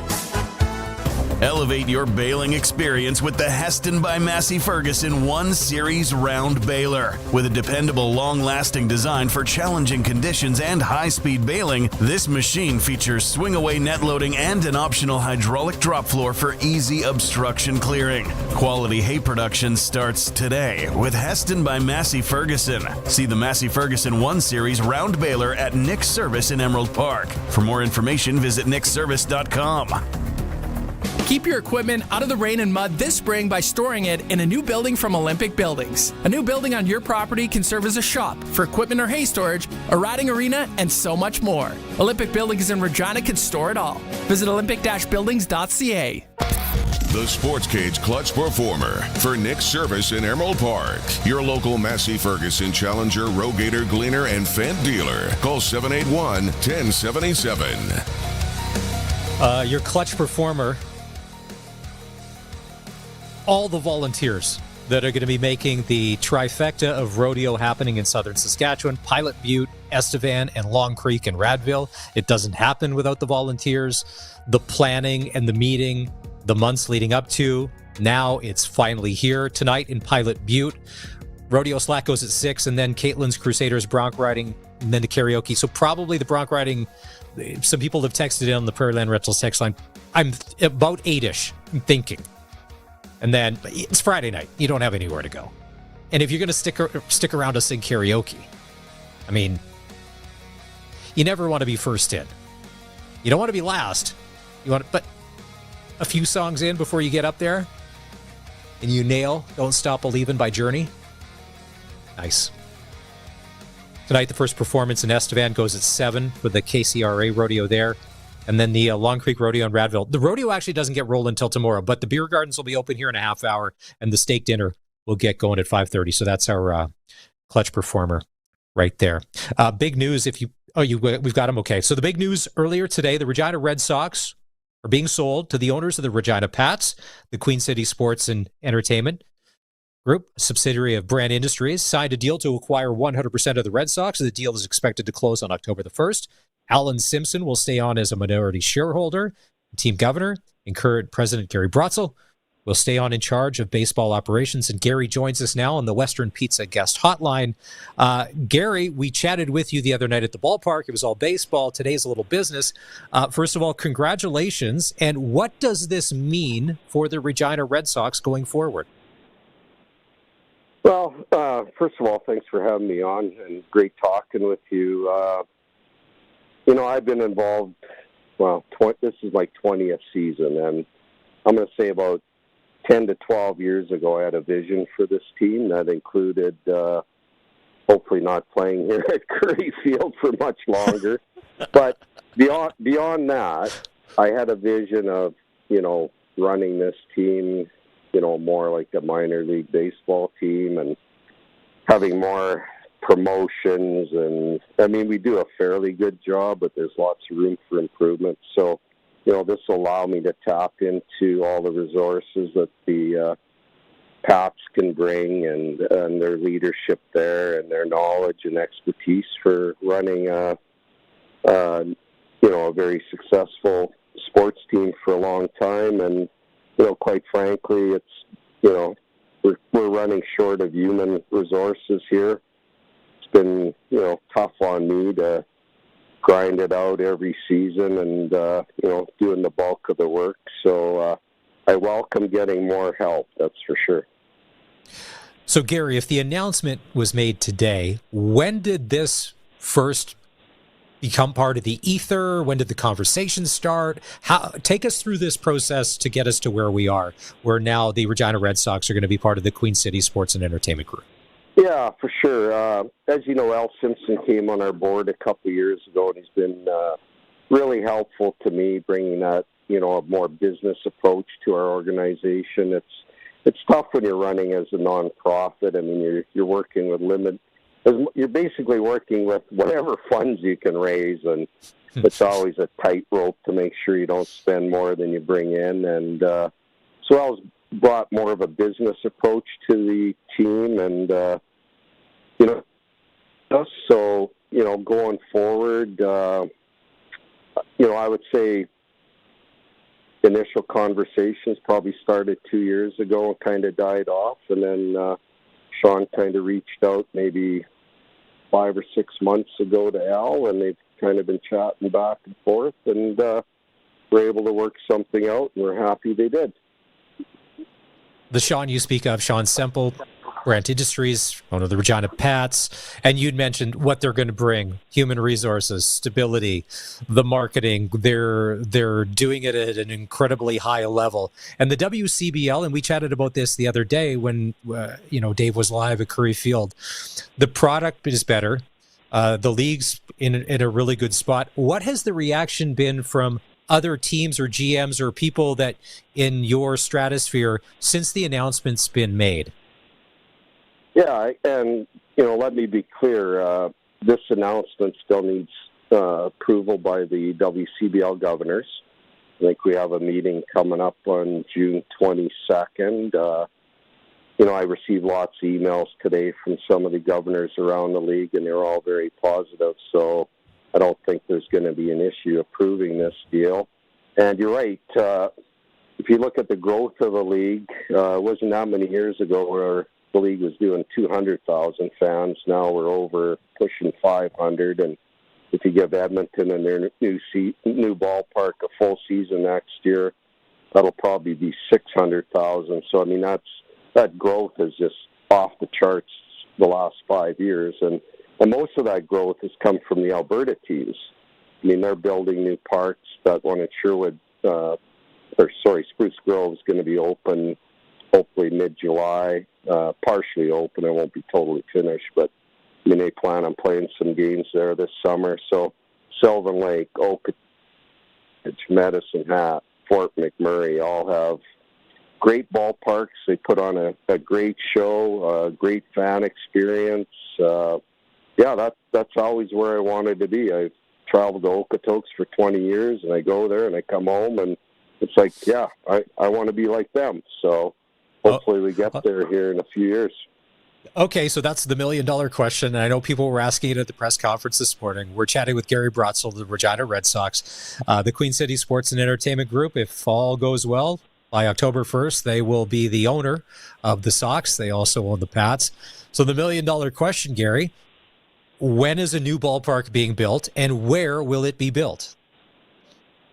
I can't answer that right now. There's going to be a report released next week that might shed more light to it. But, speaking for Al and Sean, I mean, Sean was very adamant today that, he's doing this not to make money necessarily. He's doing this to give back to the community. He said in his own words that the Red Sox have been around a long time, since 1913.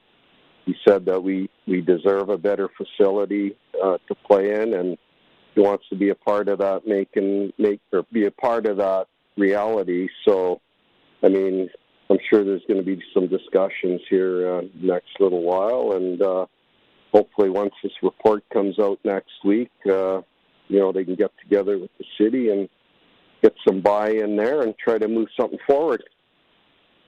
Well, listen, we've had the mayor on the show before. We've had Mayor Chad on. I mean, if you need us to Barney and Sharky to do a little sweet talking, listen. Okay, so for a lot of people in this baseball world, and if they only know sort of Curry Field, or maybe they've been to Weyburn, stuff like that, you'd mentioned Okotoks, you'd mentioned Sherwood Park. So let's use like Okotoks or Fort McMurray. How big are those stadiums capacity-wise? Because they are like they're the tiny versions of major league ballparks. What is a capacity like if it was completely up to you and the checkbook's open, how big is that park? How many people does it hold? Like, what's the optimum stadium? Well, I'll use Okotoks for an example. They got a park that has a nice big concourse and lots of areas for patios where groups can sit and have steak sandwiches and beer, and just fantastic experience. I think Okotoks barely seats 3,000 maybe, but for the All-Star game, the average 5 a game roughly. For the All-Star game last year, I think there was 6,200 there. Wow. Sylvan Lake, about 2,000, sold out every game for 2 years since they opened that park. I think the new park in Spruce Grove will be closer to 3. Fort McMurray would be beautiful park, is 12 beautiful boxes, artificial turf, probably can easily fit 3,000 there, maybe more. So that's kind of, Medicine Hat, 22 to 2,500, Lethbridge, same thing. So that's kind of where you'd probably want to be, 3,000 with, standing room to, in that exciting game 3 of a playoff game where you could jam a bunch of people on the concourse, maybe put 4,000 or 5,000 in. Nice. Okay. Yeah. The one thing about these baseball stadiums, it truly is, if you build it, they will come. A lot of these places had less than facilities. The new facilities get built, and all of a sudden people just start showing up and packing the place. Because why? It's good. Plenty of places to park. It's comfortable to sit. There's room to move. The food is good. There's plenty of bathrooms now. It's not the retrofit situation where something from the 60s or 70s has to make sense 5 decades later. So, hey, I completely get it. But then also, too, Gary, with a lot of these parks, when they do get built, it usually attracts new corporate sponsors because they want to be part of something big and new and exciting as well. Yeah, I mean, in today's world, it's all about the amount of eyeballs you get on your product, right? So the more people you have in the park, obviously your assets become more important. You're going to get a better corporate buy-in. We're very limited at Curry Field. Like, you were out here the other day. I mean, I put up an outfield sign literally 30 minutes ago. I have room for maybe 3 more. And beyond that, our revenue stream is pretty much what it is right now. Like, there's just no room for growth to increase our revenue stream. Maybe short of putting in a big scoreboard would definitely help. But yeah, we're kind of strapped here. And then as far as amenities go, I mean, we have maybe 300 semi-comfortable seats, and then you're sitting in bleachers that, I'm not a old guy by any means, but if I sit for 3 innings on those, I get home, I can barely walk the next morning. So it's definitely not comfortable. I wouldn't expect a senior citizen to sit in those bleachers for more than probably 30 minutes. So, yeah, that's kind of what we're dealing with here. I love the honesty. Maybe Ticketmaster needs to adopt that. Hey, this is a semi-comfortable seat. It's on a bit of a discount because it's not going to be good, not for long. You will be walking around by the second interview. Well, a lot of people actually prefer to stand just for that reason. You see lots of people standing down the lines on the fences just because it's probably better to stand than sit in the bleachers. All right, let's talk a little baseball. Weyburn Beavers tonight, Curry Field, 7:00. They got the better of you last night. What do we got to do? What do we got to do to turn this around? What's got to happen?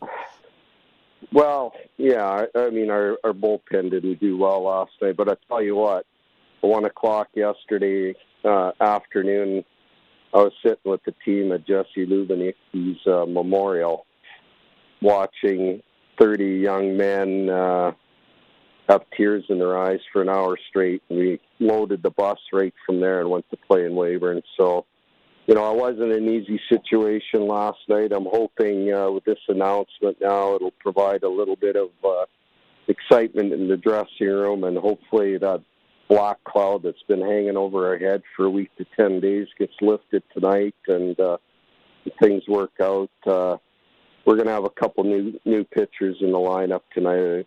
It's not anywhere near complete, so I'm not panicking or worried. The talent level we're going to have here is going to be top-notch. It's just maybe a week or so away before we have everybody in town and sorted out. What you mentioned something there that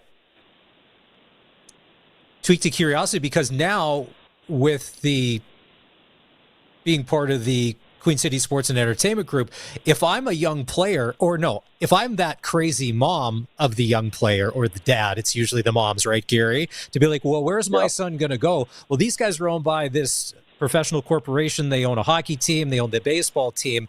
This probably does nothing but help when it comes to recruiting talent to come to Regina. Yeah, you're funny you mention that, because that's the first thing that came out of Sean's mouth when we chatted a few days ago. He couldn't believe, number one, that there isn't a territorial draft and stuff like that. Like, I can literally sign any college player in the U.S. if I can convince them to come. And then he brought up the fact that, his number one goal with the Pats is how he treats the players absolutely first class. I mean, we try to do that as well, but I can see a step up there for sure next year, and he's made that commitment that he's all about trying to develop our players, get more notoriety for them in the community, and make this a place where players are going to want to come and will be treated very well, and give them every opportunity to exceed off the field and be a good citizen in the community. All right, so it's Weyburn tonight. Then you've got the Medicine Hat Mavericks coming in. That's never easy. They're sitting in second place behind the Saskatoon Bear. No, it's an important weekend for the Regina Red Sox. Gary Brotzel, thank you for your time. As far as the revenue streams go, it may not be a lot, but next time Barney and Sharky show up to do the show, charge them full admission. And listen, hey, nobody rides for free, right? It's a whole other economy. Yeah, exactly. Yeah. No, we appreciate all the support we get from Harvard and Sportscage, and you're definitely welcome to come out to the park anytime. And let's do a little investigative reporting and find out if Barney paid for that shirt he got a few weeks ago when he was there. I have a sneaking suspicion he did. Not that he won't, but I'm just thinking. Yeah. You know what? Yeah. Those are complimentary. Oh, okay. Well, that's good. Gary, I know it's been a busy day and an exciting day, and I'm sure your phone and email is blowing up. So thank you for taking the time. We really appreciate it. And let's go Sox tonight against those Beavers. First pitch at Curry Field. If you're coming down tonight, it's going to be a nice night for baseball. First pitch goes at 7. Absolutely. And like you said, thanks for your support, and we'll see you back at Curry. All righty. It's time to take a break here on the Sports Cage. Many of us haven't calmed down since the hockey game ended last night in what a crazy fashion. If you're an Oiler fan, it's cloud 9 today.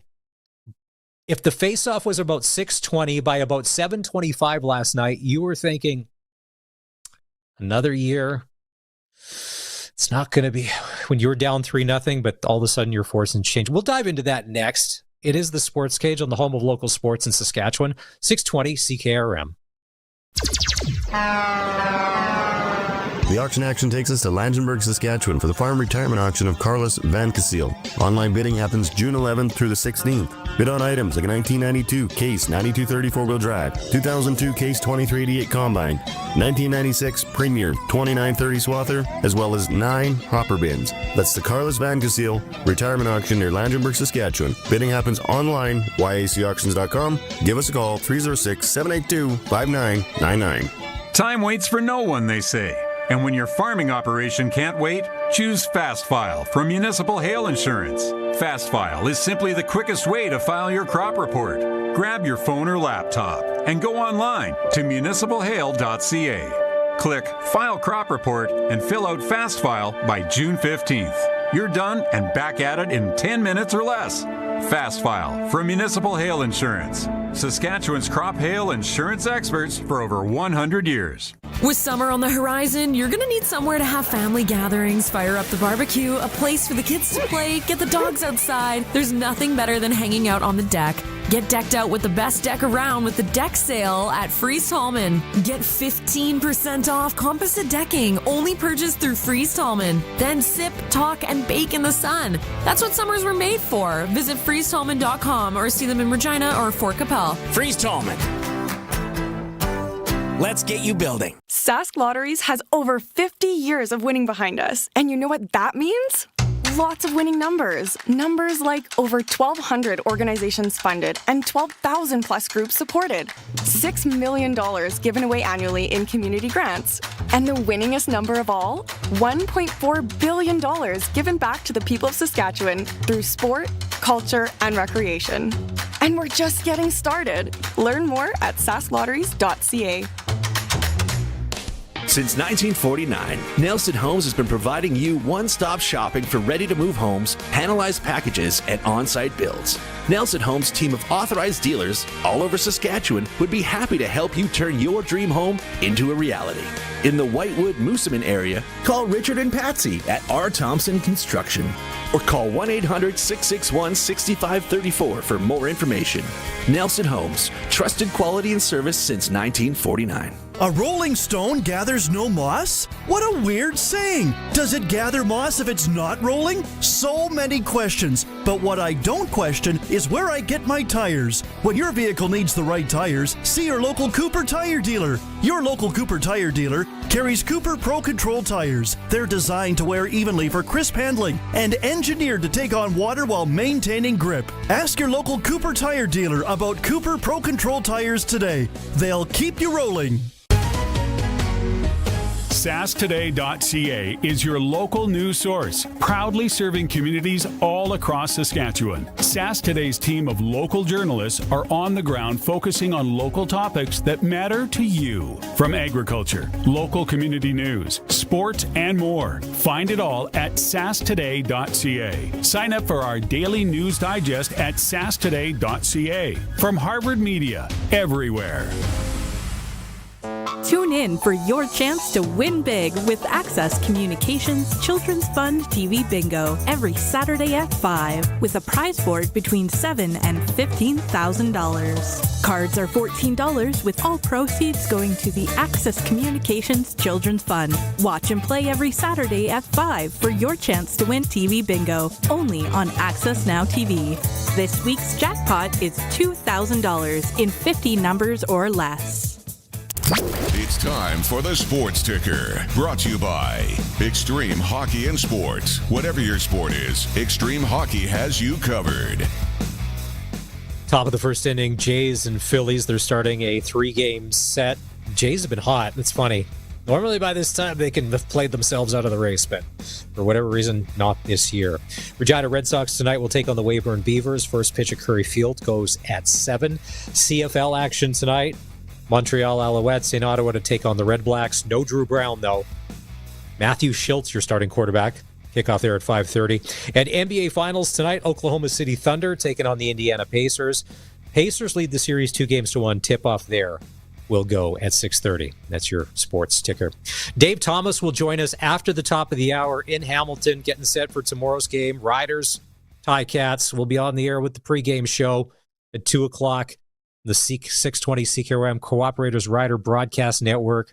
Rider pregame show at 4, and then kickoff goes at 5. One of the heroes from week 1, Mario Alford. The field position he gave us. And a lot of people were wondering about Mario and his job in training camp. I think he did a very good job saying, excuse me, I'm not going anywhere. Dave Thomas had a chance to catch up with Mario Alford, and they had a great chat about all sorts of stuff when it comes to being a rider. Mario Alford, right off the hop, I want to talk about earworms. I just kind of explained what an earworm is, and every time I hear Country Roads, Take Me Home, I think of you. Is that an okay thing? No, it's perfect, and I feel like when they play that song, it hit home so well. You know what I mean? Obviously, so I understand. So I'm glad you think of me, though. Well, I'm not going to kid you. They played it in Winnipeg in the preseason, and I had the binoculars going. And this probably sounds creepy now, but you had the biggest smile on your face. So that song must take you home. Yeah, I swear every time I hear that song, it just reminds me, West Virginia. And, after the game, especially like when we win a game, after game and during my time, we won a game. We would just go as a team and stand and look at the crowd, and it's a beautiful thing. Just sing that song, the crowd playing, it just hit home every time. Last week was a beautiful thing. Your team led the league in starting field position thanks to your work. How much pride do you take in that? Well, I take much pride in it, man. That's my job, and I'm gonna do that the best as I can. Especially that's my only job. You know what I mean? So why not master it and just help the offense get in field position. Great drive start. So it's great. When you returned a field goal, so when you're running out onto the field, do you have a game plan in your mind as far as what you might see and what you might try to do? No, it's just what I see in the moment. I just be in the moment, and I make my split-second decision during, put my eyes downfield. My eyes are always up, and I just be electric. That's what fascinates me about your position are your eyes, because you can't see the rush coming at you when you're looking at the ball, can you? No, it's just you can't. It's one of them things you can't coach, you can't teach. You know what I mean? Just the feel of a returner, how a returner run the ball. Coach can draw up a scheme, but if you got it in you, you got it in you. So you can't teach that stuff. Do you watch film? Do you try to find tendencies? Yeah, I try to find some tendency here and there, and try to find which players to go at and go after. So yeah, I watch film. So the last question that I've got for you is, when you're heading out onto the field, what goes through your mind? Are you thinking possible scenarios, or again, is it just reading the wind, reading the situation and the alignment? Yeah, just, coach draw up the scheme. He give us a scheme to go run, and he dial it up, and we try to execute it to the best of my ability, and so the other 10 guys who I play with. So, it's a team thing, and we just go out and execute our play. Can we just smile together when we start thinking country roads? Yeah, I throw my hand up every time we play it, just for you. All right, Mario, appreciate this. Thank you, man. Appreciate it. 620 CKRM is your home to country's greatest hits and the 90s at 9. 1 full hour featuring the biggest hits of the 90s. Garth, Reba, Alan, Shania, George, and so much more. No cassette tape or CDs required, and 90s mullets are optional. 90s at 9 for the town of Wolseley and the voice of Saskatchewan. 620 CKRM. Every vodka company claims to be a #1 selling award-winning vodka. But let's face it, they care about awards, not vodka. Bigfoot Vodka is proudly the world's only second-best vodka. It's the perfect everyday, low-cost, high-value vodka. They're perfectly happy to be second-best. While the so-called #1 companies are dusting their meaningless industry awards, Bigfoot is just making good vodka for you. Bigfoot Vodka, refreshingly down to earth. The world's only second-best vodka. Ha ha ha! Bigfoot Vodka. Vodka by the foot. The certified pre-owned vehicle demand is high and our supply is low. We need your trade-in at Capital GMC. We have 180 certified pre-owned vehicles to choose from. Be sure to check out employee pricing on all pre-owned vehicles, with rates as low as 4.99 for up to 60 months on select GM certified vehicles. And a great selection, plus 150 plus point inspection and roadside assistance. Capital GMC is the GM certified pre-owned vehicle destination at the corner of Rochdale and Pasqua in Regina, where we go the extra mile and so do our vehicles. 620 CKRM and Tri-Hall Self-Unloading Mail Movers present the CCA Pilot Butte Rodeo, June 13th to 15th. Fridays free, accepting donations for MS. Rodeo slack at 6, then Caitlin Crusaders bronc match. Saturday, heavy horse pull at 9:30, parade at 10. Saturday and Sunday, chariots at 11, rodeo at 12:30, then chuck wagons. And Saturday, Bud Light Cabaret with Third Degree Burns, and from Mexico, the Gecko Band. This is Victor from the Gecko Band. It's party time, guys. Tickets at the tab, Cross Country Foods in Balgoni, Pilot Butte Domo, and Ice House Liquor Store in White City. Since 1949, Nelson Homes has been providing you one-stop shopping for ready-to-move homes, panelized packages, and on-site builds.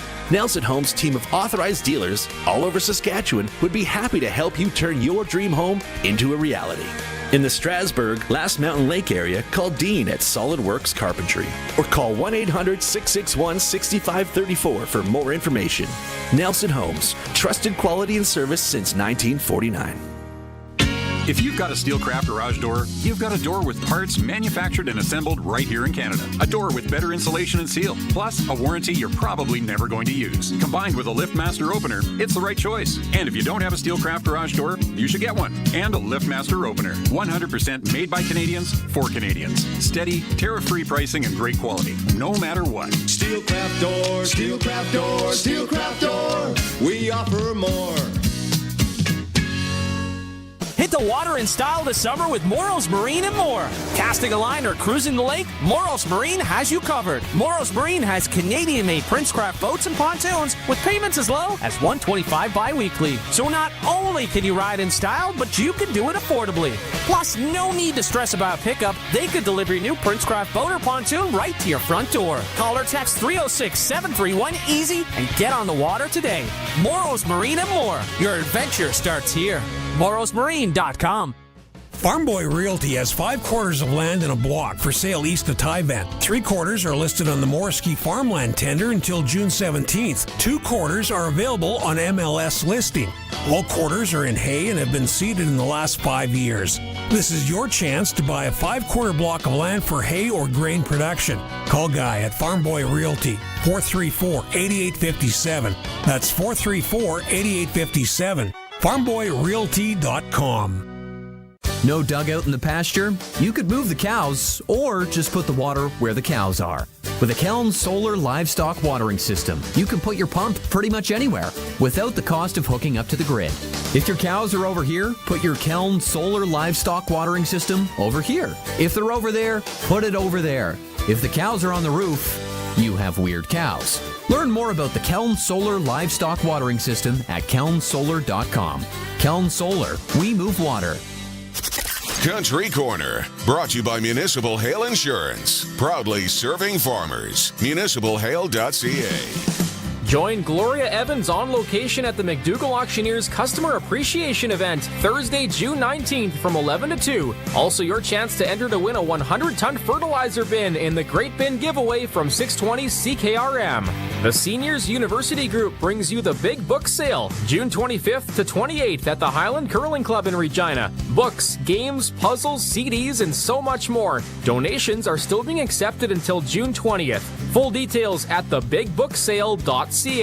And saddle up to the Sheeho Sports Days, Mudfling and Ranch Rodeo, July 5th and 6th. Eastern Professional Chariot and Chuckwagon Races, Saddle Bronc, Mutton Bustin', and Breakfast both days. Check out Sheeho Rec Board on Facebook. For more information, visit 620ckrm.com. Proudly broadcasting from Treaty 4 territory, the homeland of the Dakota, Nakota, Lakota, Saulteaux, and on the homeland of the Métis Nation. We are 620 CKRM Regina, a Harvard media station. It's 5 o'clock. Good evening. I'm Corey Atkinson from the SaskToday.ca newsroom with your 620 CKRM news for Echo Sound in Fort Qu'Appelle. Stay connected with a new cell phone from Echo Sound. Call 306-332-6711. Queen City Sports and Entertainment Group has announced that it will buy 100% of the Regina Red Sox. With more, here's Sask Today's John Cairns. The Regina Red Sox are being sold to the owners of the Regina Pats. Queen City Sports and Entertainment, a subsidiary of Brand Industries, has signed a deal to acquire 100% of the Red Sox. The deal is expected to close October 1st, and it will also still need league approval in order to go ahead. According to their news release, the sale should ensure the long-term viability of the 100-year-old Red Sox franchise in Regina. There's not expected to be much change in terms of the actual management of the team. Alan Simpson will stay on as minority shareholder and team governor, and current president Gary Brotzel will stay on in charge of baseball operations. But the big story from today, the Regina Red Sox have been sold to Queen City Sports and Entertainment. For Sask Today, I'm John Cairns. Premier Scott Moe says wildfire evacuees can expect to receive $500 checks in days, not weeks. Moe says the province is working with communities to make sure the dollars are distributed quickly to those who had to flee their homes. We're working on all of those fronts so that we don't leave anyone out, but also that we don't slow down the effort to get this into families' hands as soon as possible. So days, not weeks. Wildfire officials say more than 10,000 people have returned home or are in the process of repatriating. The Queen City Pride Parade is back in Regina tomorrow at noon. This year's theme is Free to Be Me, which organizers say is about people feeling safe to be themselves. Local drag queen Jessie Ireland is this year's Grand Marshal. More than 4,000 people and 120 groups are expected. Pride planning starts months in advance with help from about 20 volunteers. The parade route runs along 12th Avenue between Montreal Street and Broad Street. The Saskatchewan Health Authority says the Regina Urgent Care Centre will close early on Saturday. It will be open from 8 a.m. to 4 p.m. instead of its usual hours. The clinic will go back to normal the next day. In case of an emergency, people should go to the nearest hospital or call 911. For non-urgent issues, the province says Healthline 811, pharmacies, and walk-in clinics are other options. Israel has launched blistering attacks on the heart of Iran's nuclear and military structure, deploying warplanes and drones previously smuggled into the country to assault key facilities and kill top generals and scientists. Iran retaliated later by unleashing scores of ballistic missiles on Israel. Israeli Prime Minister Benjamin Netanyahu says they're not done with the attacks. We've taken out top military commanders, senior nuclear scientists, the Islamic regime's most significant enrichment facility, and a large portion of its ballistic missile arsenal. More is on the way. Netanyahu says U.S. was informed in advance of the attack. That was your 620 CKRM News. Read more stories from around your community and around the province at sasktoday.ca and 620ckrm.com. Your weather is next. Let's get out on the water.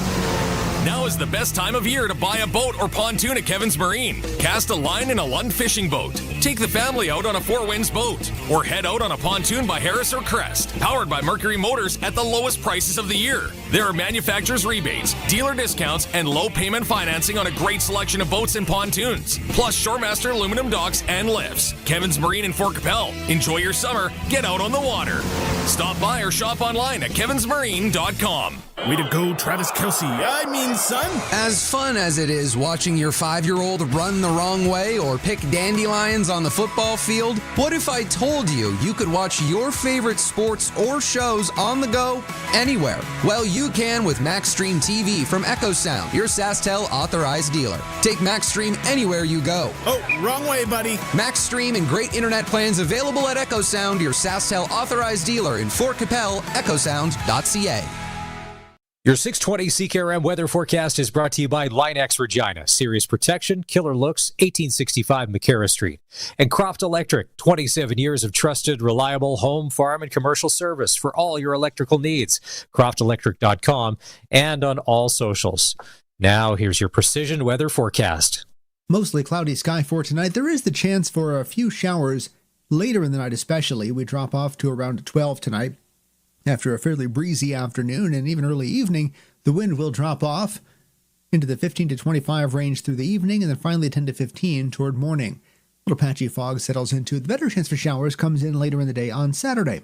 Spotty at first, more widespread by day's end, a mild day with a high of 26. Spotty showers ease up in the middle of Saturday night. Some fog settles back in, a clearing sky later on too. That'll set us up for a partly to mostly sunny day on Sunday, the low 13 and a high of 25 on Sunday. Into Monday, clouds and sunshine. We'll see a few spotty showers around, especially in the morning. Late Sunday night, early Monday, the best chance for showers there, 24. Leave most of Monday dry. And Tuesday, it looks to be dry as well with a mixture of cloud and sunshine, 25. Next chance of showers late Wednesday night and Thursday. With your 620 CKRM weather forecast, I'm Precision Weather Meteorologist Phil Spivak. When you want the best for your truck, you want Line-X. Your truck has withstood the harshest elements Saskatchewan has thrown at it. Rocks, gravel, rain, sleet, and snow, and left with no chips, no rust. Line-X protective coating keeps your truck's bed liners, rocker panels, and bumpers looking like brand new. Don't settle for Brand X. Go with Line-X. It's serious protection. Come see why everybody loves taking their truck to Line-X Regina for their rocker panels, bumpers, and more. Line-X, make your truck complete. 1865 McCarra Street. Croft Electric. You've probably heard of us because we've been around for over 27 years. We do commercial and residential work?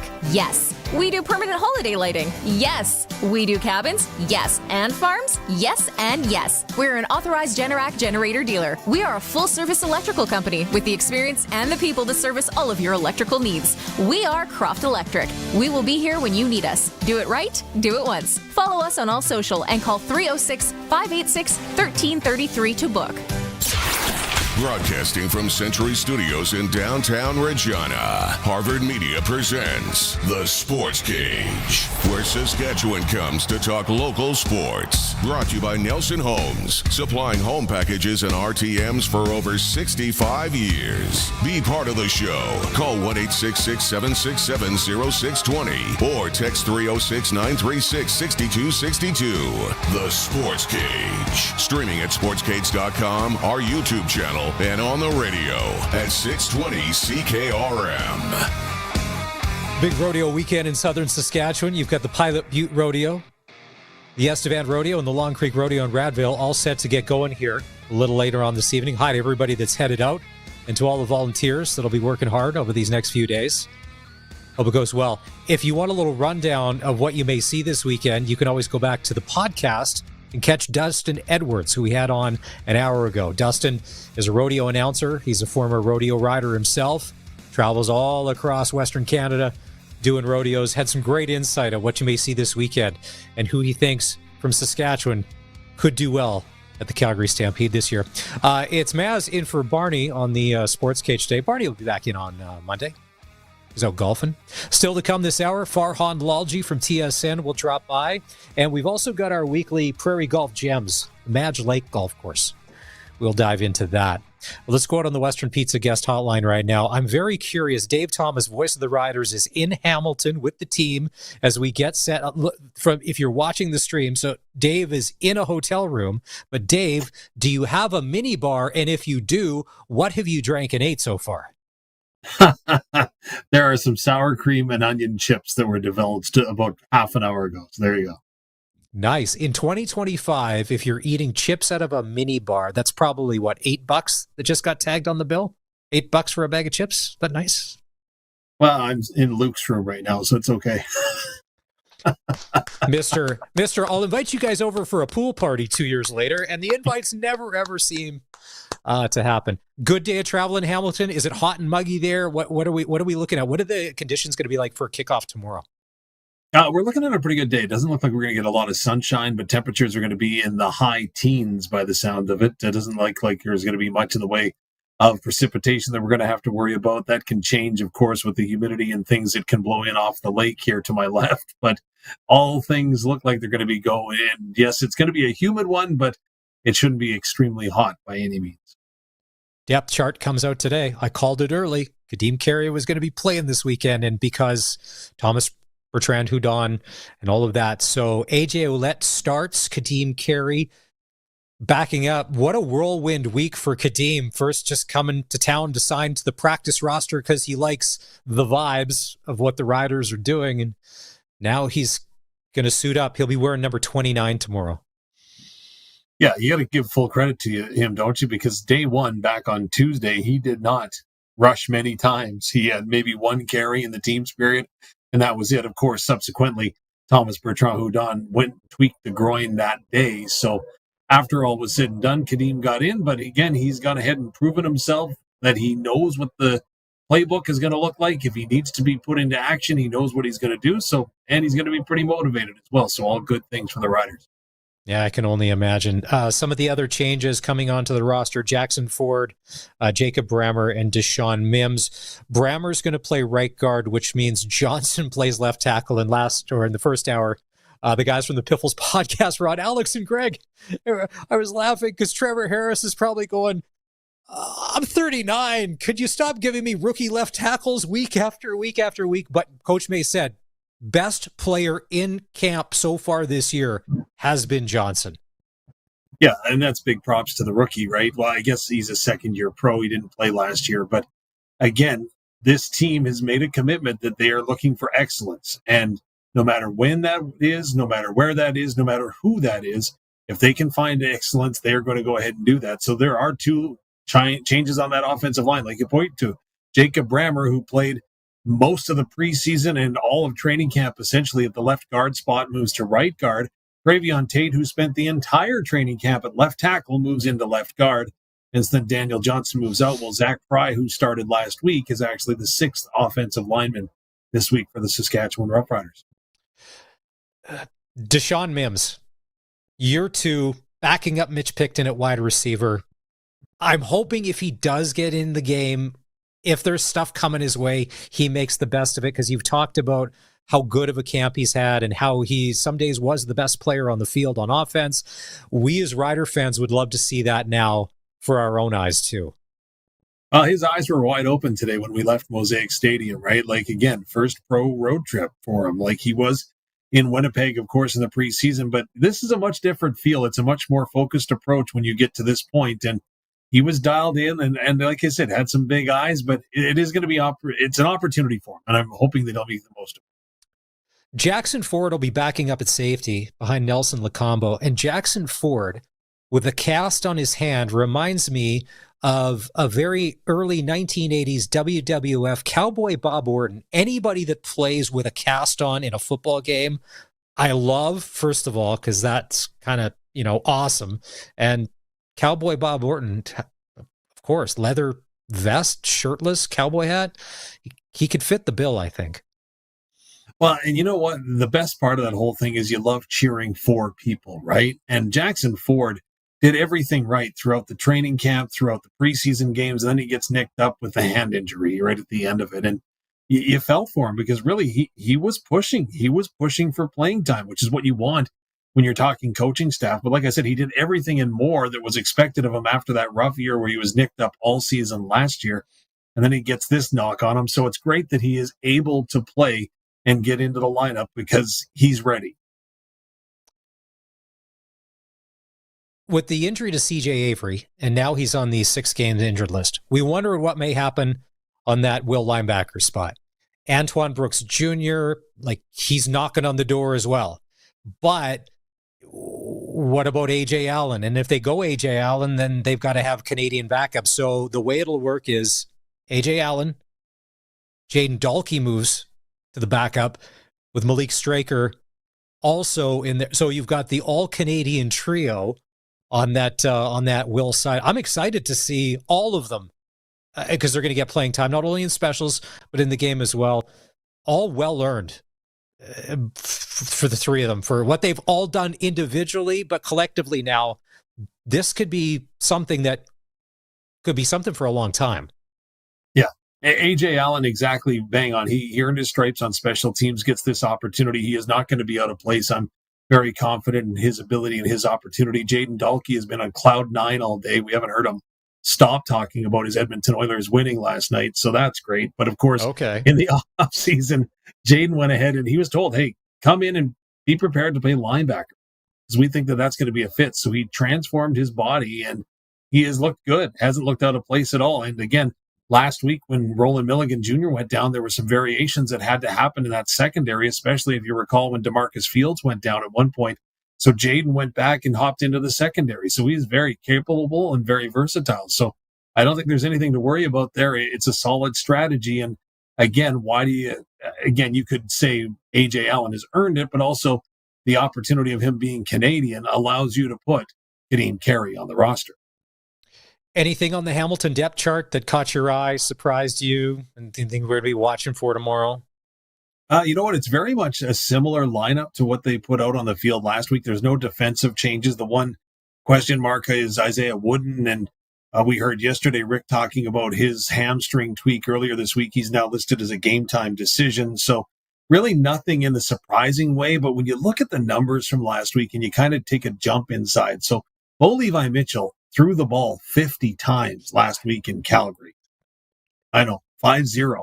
And when you look at their running back, Greg Bell, right? Greg ran the ball 8 carries for 14 yards. So they're going to need some production out of that running back group. And actually add insult to the injury, 8 carries, 14 yards, and he wasn't the top rusher on the team last week. So that kind of tells you where their running game is and or why it was abandoned very quickly in Calgary. So I'll be curious to see how that works. Hey, Bo don't care. 50? How about 60, Coach? Can we go 60 next week? All right. We know with the time change, you've got a lot to get to, like the rest of the mini bar. And I just want to ask you a question. As a kid from Weyburn growing up, when the Estevan Rodeo would be on, would you and your buddies make a little road trip to go maybe fraternize with some of the ladies, all that? Would you make the trip to mortal enemy number 1 to their territory just to be there on rodeo weekend? I am proud to tell you with 100% confidence that it's classified. That'll be in the Dave Thomas Chronicles, soon to be published when his broadcast career is over, because right now he can't talk. All right, hey, have a great call tomorrow. Say hi to Luke. I know he's been super busy. Yesterday, the day of giving, $643,000 for the Red Cross. That's got to help everyone, Luke and his staff. So the 620 CKRM Cooperators Rider Broadcast Network, countdown to kickoff starts tomorrow at 2. Rider pregame show at 4. Kickoff just after 5 with Dave and Luke. And don't forget, when the Riders play, get the KFC Game Day Special, the Big Crunch for $4.95 and the Big Crunch Combo for $7.95 at participating KFC locations. Yes, Dave. And before I run, I do want to wish you a very happy Father's Day as well to all dads out there. It's Father's Day weekend this weekend, so hats off to dads. Thank you, and we'll talk to you from Hamilton tomorrow night. All right, Dave Thomas, voice of the Riders. Time to take a break here on the Sports Cage. When we come back, Farhan Lalji from TSN. It was a big win for the Bombers last night, but it came at a heavy cost. And for the Lions as well. We'll dive into the Nathan Rourke, Brady Oliveira injuries. They're going to be out for a while. One for a long time. The other one, not sure yet. This is the Sports Cage on the home of the Saskatchewan Roughriders, 620 CKRM. Rider Nation lives on 620 CKRM. I'm Dave Thomas, voice of the Saskatchewan Roughriders. Tomorrow is game day as the Riders take on the Hamilton Tiger Cats. Countdown to kickoff with Justin Dunk and Tegan Whitco's at 2. The pregame show's at 4. And kickoff with Luke Mullender and I is at 5. Saskatchewan Roughrider football on the Cooperators Rider Broadcast Network is brought to you by the Cooperators, Saskatchewan Party Caucus, and Vaderstad. Stream every moment of Rider football at sportscage.com. Since 1949, Nelson Homes has been providing you one-stop shopping for ready-to-move homes, panelized packages, and on-site builds. Nelson Homes' team of authorized dealers all over Saskatchewan would be happy to help you turn your dream home into a reality. In the Fort Capella area, call Calvin at 99 Builders or call 1-800-661-6534 for more information. Nelson Homes, trusted quality and service since 1949. At the cabin or on the farm, Access Rural Internet gives you speed and service you can rely on. Right now, get Access Rural Internet for as low as $69.95 a month for 24 months, including free service calls by our local techs, a free Wi-Fi router, and a strong, reliable signal matched by our strong, reliable customer service. Great service is never far away with Access Rural Internet. Visit myaccess.ca to book your free site survey. I'm Bailey Shikanik, Prairie Claims Manager for Ag Direct Hail Insurance. Our team of professional and polite hail adjusters have one goal: to thoroughly inspect your crop damage and get you a payment that accurately represents your loss. It's that simple, and why shouldn't it be? Having settled thousands of claims to the satisfaction of our customers, I am proud to lead the Ag Direct Hail Claims team. Visit agdirecthail.com or call us toll-free. We appreciate your business. You've got that sweet ride just sitting there, so why not park her in the ring at the 6th Amazing Coast to Coast Collector Car Auctions live event, June 28th in Regina, and get top dollar for it. Des here from Coast to Coast Collector Car Auction, and we're going to be down at the Cali Club where we'll have local bidders and real-time online bidding from across Canada, the U.S., and Europe. Get in on the action. The Coast to Coast Collectors Car Auction returns June 28th. Details at coasttocoastauctionssk.ca. Hey, we're Harvard Media. A few times a year, we love to get together with our favorite businesses and throw a good old-fashioned classic auction. There's nothing like waiting until the last minute, battling out other bidders, and claiming your prize. We're looking for businesses to join up for our next one. All we need from you is an experience, service, or item like a gift card. In return, we'll serve you up a top-tier ad campaign. No cash needed. This is a trade deal. Check out harvardmedia.com for info. Terms and conditions apply. The certified pre-owned vehicle demand is high and our supply is low. We need your trade-in at Capital GMC. We have 180 certified pre-owned vehicles to choose from. Be sure to check out employee pricing on all pre-owned vehicles, with rates as low as 4.99 for up to 60 months on select GM certified vehicles. And a great selection, plus 150 plus point inspection and roadside assistance. Capital GMC is the GM certified pre-owned vehicle destination at the corner of Rochdale and Pasqua in Regina, where we go the extra mile and so do our vehicles.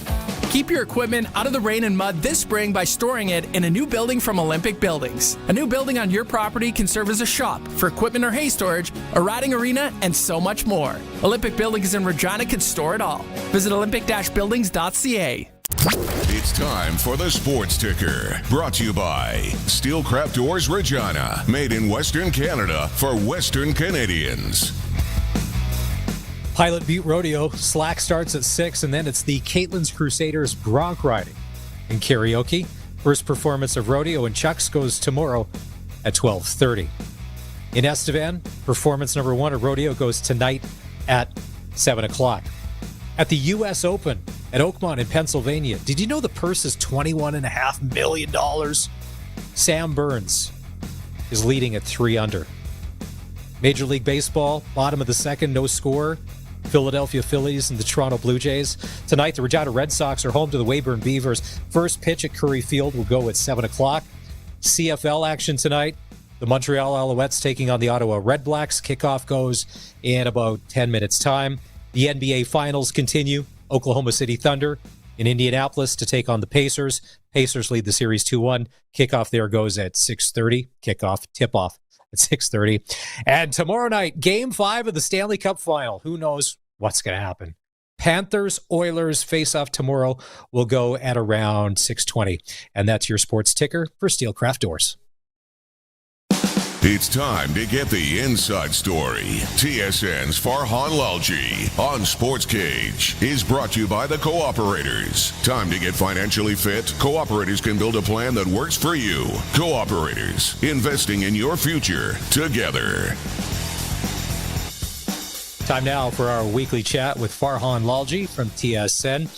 Farhan, last night, it was only week 2, but a lot of people were curious. How would the Bombers be without Zach Collaros, and how would Nathan Rourke be in week 2? A big win for the Bombers, but it was costly on both sides. Let's talk about, okay, so it was 34-20 Bombers over the Lions, but the big story coming out of the game, the injured stars on each team. Brady Oliveira, upper body, Nathan Rourke, an oblique. Let's start with Oliveira. What do you know? Yeah, I think this is going to be an extended injury for Oliveira. It's a shoulder injury. I can't sit here and tell you whether it was separated or dislocated or whatever, but it was a meaningful injury. Wouldn't surprise me to see him go on the 6-game injured list at some point here. I know the ramifications around that are a little bit weird this year league-wide, right, just because of the new cap and how people want to play that. But I think it's that type of an injury. So, disappointing for Winnipeg for sure, but you also, when you look at Brady last year and the Bombers in the whole, they started slow last year. Certainly didn't start slow last night, but you can make the case that you just want to get this guy right for later in the year. And they show they got a pretty good option in Matthew Peterson, who came in and set the world on fire with 23 carries for 130 yards. So you never like to lose a player like Oliveira, but it's good for Winnipeg that they were able to take advantage of some Canadian depth at the position. Like a lot of people last night, I was trying to flip back and forth between the hockey game and the football game. Did you see the specific play where Oliveira got hurt? Was it something that was like, or was it one of those, we just don't see him in the game anymore? Because that's what the kind of the vibes I got of, like, they were checking, hey, Oliveira's not in. We're checking to see if he's on the bench. So I'm like, did I really miss something? Or was it not a injury on the field? There was no injury. There was no injury that he had to get treated for on the field at all, right? Okay. So we looked at the previous play, the last play that he played. He landed specifically, right, but didn't get up like he was injured or necessarily favoring it. So maybe it happened there. Likely it happened there. But with some of these things, it might have happened 2 plays earlier. You just don't know. But like I said, it is a meaningful injury, and I don't think you're going to see Brady in blue anytime soon here. Now, Nathan Rourke and the BC Lions. It wasn't Rourke's best game. Statistically, he struggled against that Bomber defense, but there were some highlight reel things happening there. But then he goes out, if they're calling it upper body, I saw something online. Is it an oblique injury? When did that happen? On what play did that happen? Who was it? One of those Willie Jefferson knockdowns or sacks? Yeah, you could see on the play where he was feeling it, right? Because he got taken down after a throw and he was throwing in traffic with people on him. And then he kind of grabbed his left side briefly. And then he went off. That was a second down play. And so whether it happened right there or whether it first flared up a play or two earlier, and then that was kind of a last straw type of thing. Like, with Nathan, one thing you see is that a lot of quarterbacks are very arm centric, and he's not. It's very much lower body through the core. And if you know the work he does with Rob Williams out here in Vancouver and some other CFL quarterbacks are doing, it's very much about that. That's why Nathan can throw day after day after day in season and out of season, and his arm never hurts, right? Because it's just not the big part of the mechanics. So the fact that his oblique is strained is a significant thing. Now, I have talked to some people around this injury earlier today, and the Lions right now, it's too early to tell in terms of how this week goes, but I don't think the belief is it's a serious, serious injury. They didn't do an MRI. They believe it's a pull strain type of thing as opposed to a tear.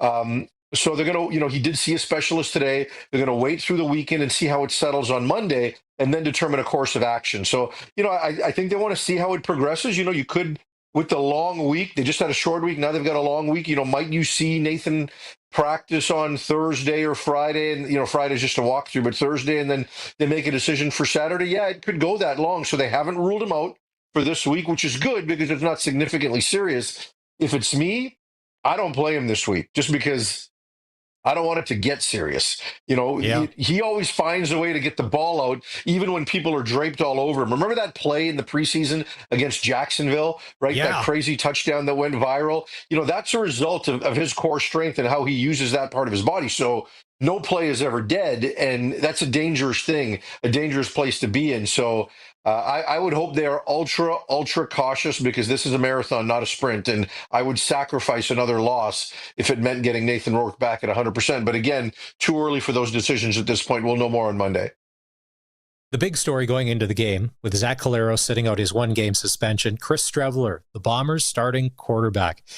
But after the injuries, so basically it was just Streveler kind of doing his thing. He was 15 for 24, 246 yards, 3 TDs. He's never been the prettiest passer. No one's ever going to accuse him of that, but he did just enough when they needed it to get the job done. I would say, Chris Streveler, you ticked all the boxes yesterday for coming in to do what you needed to do to help the team get the win.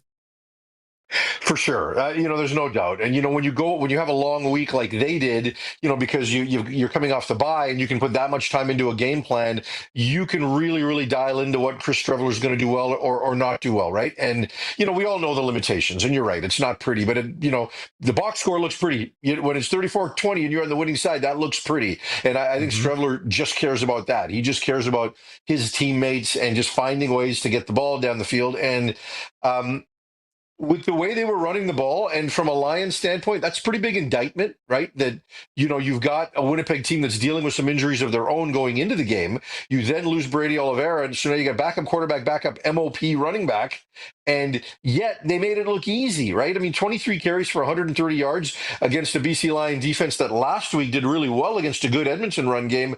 They were not close to good in this game on that side of the ball, and it's funny, whenever Nathan Rourke plays Winnipeg, because understand that in that amount of time, BC has beaten Winnipeg, right? Like when Vernon Adams has been at quarterback and, but Nathan Rourke hasn't. And every time Nathan plays them, they get behind early, big, right? In 4 of the 5 games they've now played, Winnipeg has had a 2-score lead very early in that game, and that happened again. I think this game was deceptively close. The other guy I think you got to give a lot of credit to, along with Chris Streveler and Matthew Peterson, is Jason Hogan. In his first game as the offensive coordinator at this level, and really at a high level. So the fact that he was able to do that and keep Mike Benavides and that Lions defense off balance with the run, with the pass, have wide open players in the play action game, I think you got to tip your hat to the offensive coordinator that people didn't necessarily have a book on as well. The Riders play the Bombers 3 times this year. Thanks, schedule maker. 2 of those are in Winnipeg. Farhan, I forgot that the Winnipeg Blue Bomber defense, for it being the first game of the year, already looked like a well-oiled machine at times. They look good and dominant and fierce at times. And I'm like, this is not what we need being part of Rider Nation. No, you're right. And they understand Jordan Younger's system. I got to be honest, like personnel-wise, outside of Willie Jefferson, I still think they're pretty average up front, yet they find ways, and maybe that speaks to BC's O-line not being good despite dressing 4 Americans, but they find ways to generate pressure on the quarterback without having to bring 5 and 6 guys on the regular. I mean, sure, there are plays where they do bring extra, but it's amazing how much time they can get pressure with 3 or 4 or 3, then one more attached and twist game and things like that. Like, they found ways to make Nathan Rourke's life miserable early in that game. He was 2 for 11 for 11 yards until that big play to Aiden Eberhardt late in the first half. So like for 28 and a half minutes, there was nothing going. And even in the secondary, right? Like Jamal Parker's at safety, replacing Brandon Alexander, who's missed a lot the last couple of years with injury. So they've got people that know what they want. And they can play back and play soft and come up and tackle and still wind up getting pressure. So, it's amazing what they're able to do without being overly exotic and overly complicated. They just play the basics and they play them really, really well. Everyone's like, the Bombers are old. Well, old was okay last night. All right, tonight, Alouettes. Well, and the other thing, listen, don't minimize the fact that, I looked at this game and I saw the amount of complementary football that one team played and one team didn't play, right? BC or Winnipeg makes a mistake on their special teams, which is rare, and BC has them pinned at their own 2-yard line. The offense makes some plays for them. BC makes a 79-yard touchdown pass to Keon Hatcher. Big return coming right out of the gate. They play complementary football in ways that prevent other teams from getting any level of momentum. And that's part of the culture and part of the secret sauce in terms of what they do. From a Lions perspective, complementary football didn't exist. Winnipeg had it in spades yesterday. No Drew Brown tonight for the Red Blacks, their home opener against the Alouettes. Yeah. Would we have to go, if we had to choose, would we go Alouettes in this one just because of just who they are and who Ottawa isn't because of injuries? Yeah, I mean, look, Ottawa's still got some skilled players, but Matthew Schultz is just kind of a guy, right? Like he's got experience. We'll see what he can bring in this situation, but he's not a guy that's going to strike fear in the hearts of that defense. And you talked about Winnipeg's defense and how good they looked last night, and we know Saskatchewan's got a great defense, but then the other one is Montreal, right? I mean, they were lights out last week, and I know you're facing Nick Arbuckle and a team in Toronto that's had some change. But that defense doesn't miss a beat. They don't have an elite pass rusher, but Noel Thorpe finds a way to dial up a lot of creative pressures at the key times to make sure they still find ways to make life difficult on a quarterback. And I think they're going to do that again. So, and Davis Alexander, I'm so bullish on him. He looked good last week. He's going to continue to get better and better week after week. And yeah, I don't know, even though the fact that they're at home, I find a difficult path to victory with a backup quarterback for Ottawa, in a run game that didn't get established last week either.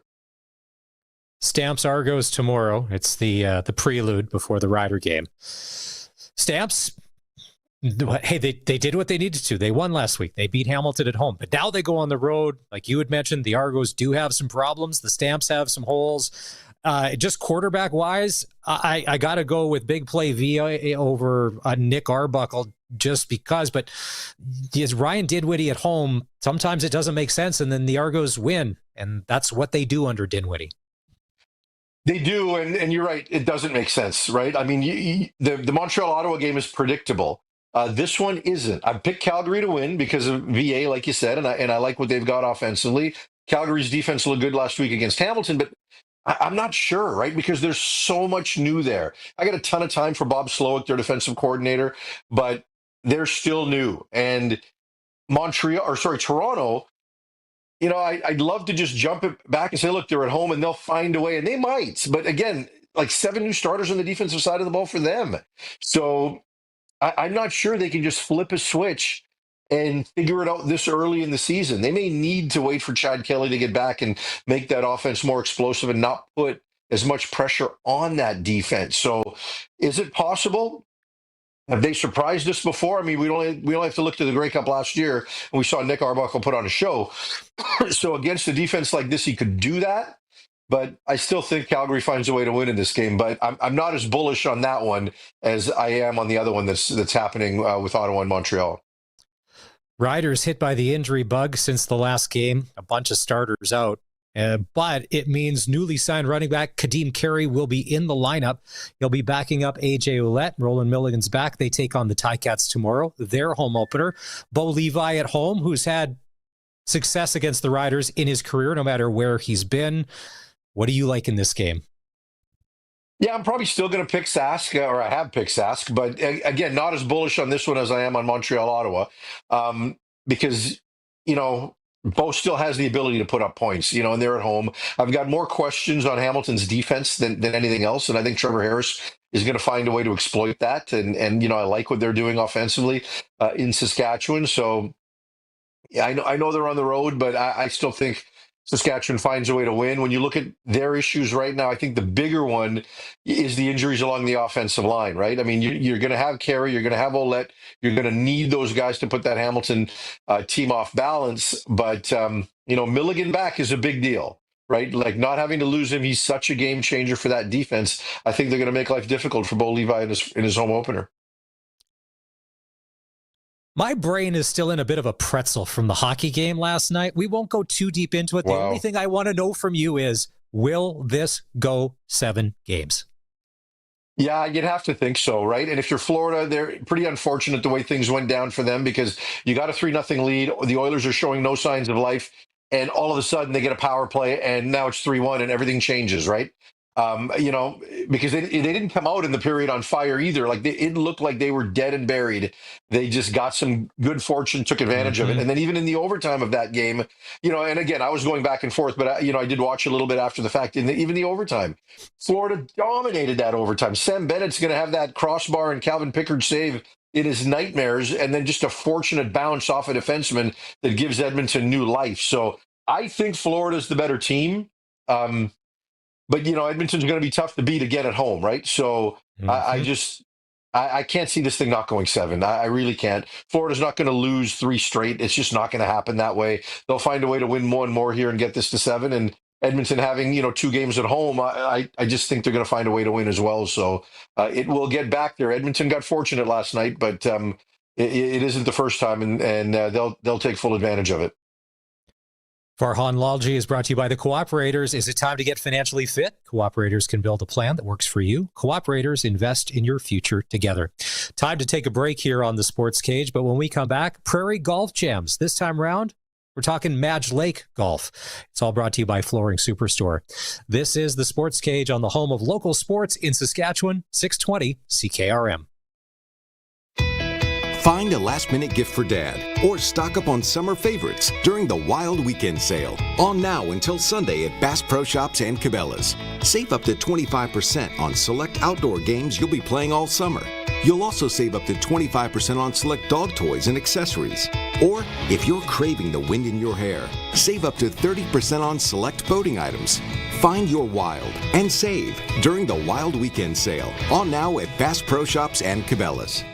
Get ready, Canada. The Saskatoon 2-day auction is coming June 17th and 18th, and it's shaping up to be one for the record books. This is the largest agriculture auction in Western Canada, featuring over 80 combines, 100-plus headers, 30-plus ag tractors, 8 sprayers, and 60-plus truck tractors. You'll also find grain trailers, pickups, cars, SUVs, something for everyone. Extended yard viewing all weekend prior. This is a can't-miss event for farmers, dealers, and buyers. Download the RBA app or visit rbauction.com. Ritchie Brothers Saskatoon. Don't miss it. So, since that little ding on my car last week, I don't know where to take it. I don't even know. That's easy. Take it to Regina Motor Products. Who said that? I did.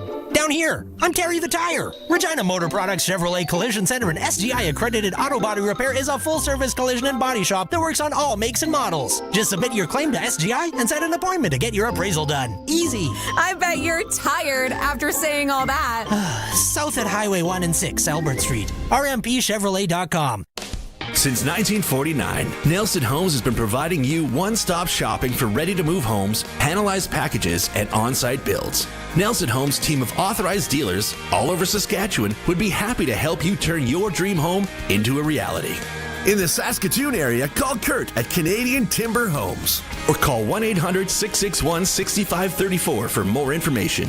Nelson Homes, trusted quality and service since 1949. Hey, Hey, I just got Wi-Fi down here. Oh, just down there in the corner by your mouse hole in the wall? It's from Glasser's TV, your SaskTel authorized dealer. You should get it too. I do. My entire house here is blanketed in fast, reliable Wi-Fi while getting security and safety tools to help me manage my connected home. It covers all that space up there? It sure does. In fact, I have enough to cover your space down there too, if I wasn't planning on setting a trap for you. Oh. Contact Glasser's TV, your SaskTel authorized dealer in Moosomin today. Did you know Regina is home to one of North America's largest youth flag football leagues? That's why on the weekends when you drive by the U of R or rugby club, you see hundreds of cars and the fields packed with players and fans. 3,500 players, 650 coaches, 100 refs, and innumerable cheers from a loving community. Thank you everybody for the love of both the game and the future of Saskatchewan. CKRM and SGI Canada are proud to support the Regina Youth Flag Football League. Are you tossing and turning at night, unable to sleep because of mounting debt? Debt can feel overwhelming, but you don't have to face it alone. I'm Jasmine Brown, a licensed insolvency trustee at BDO here in Regina. I'm here to guide you every step of the way so you can find peace of mind and finally rest easy. Call 1-833-BDO-TALK or visit bdodebt.ca to book your free consultation and discover your debt-free future. Some say the number 13 is bad luck, like walking under a ladder. Well, 13 is a very lucky number when you're talking Western Pizza, like their delicious 13-inch pepperoni from Western Pizza. That makes it, well, the luckiest number of all. Western Pizza, big on toppings, big on taste. Dine in or takeout. Order today. And get it hot, get it fast, Western Pizza. Text CKRM 306-936-6262. Powered by Prairie Land Rentals. From skid steers to tents to power tools, anything you need to rent for that spring or summer job is at Prairie Land Rentals. Deal with the owner. 600 Albert Street. This is Sportscage. Be part of the show. Call 936-6262 or toll free 1-866-767-0620. 620 CKRM. Welcome back to the Sports Cage. If you're streaming, watching on the YouTube channel through sportscage.com or on the radio or the streams, thank you very much. One thing that we started this year, you've caught, is our golf course showcase, so to speak. Prairie Golf Gems. It's for Flooring Superstores in Regina on Park Street. Right now, 25% off almost all of the warehouse they bought before the tariff. So if you need flooring, go see Trent Dickin and his experienced team at Flooring Superstores in Regina on Park Street. Trent and his crew will hook you up. Over 30 years in business. They have been great supporters of a lot of local charities as well. This week, thanks to people who have been messaging in on what courses we should showcase. And this is one, again, I've never played it. I've wanted to. It's out there near the Manitoba border. It's supposed to be beautiful in the summer. A lot of lakes by there. A lot of you would know it. It's the Madge Lake Golf Course on this week's Prairie Golf Gem Report. All right, Darren Driscoll joining us from the Madge Lake Golf Course. Just like last week, another one in the province as a golfer, and maybe there's some of you out there, it's like Madge Lake, you hear about it so much. I've never had a chance to play it. You just, again, look up the pictures, and it's like, wow, how haven't I made the trek? It's in my home province. I haven't done this. Darren, Madge Lake, I guess it's, depends where you are in the province. I wouldn't say it's out of the way, but you guys are kind of tucked over in that eastern part of the province. Yeah, we're about an hour from Yorkton. We are steps from the Manitoba border, but we get most of our traffic from the 400 or 500 cabins that are in the area, the town of Kamsack, and there's a couple of beautiful campgrounds in the area that bring a lot of green fee traffic through the summer months. What's the history of this golf course? Kind of how long has it been around, and different kind of tidbits like that? Yeah, so it's started in 1966, so coming up on 60 years here next year. I've only been involved in the last 5 or 6. sort of married into a family that has had a cabin here at Madge Lake for all this time, and I've been playing here for 30 years, and we got the opportunity to be involved. I was a retired accountant and needed something to do, and it's been really fun. We've seen a lot of resurgence in the park. They've just reopened the lodge across the street. Somebody's gone and redone the cabins and the condos, and so there's more accommodations that we've had. And then we've spent some time and money in improving the clubhouse and improving the golf course.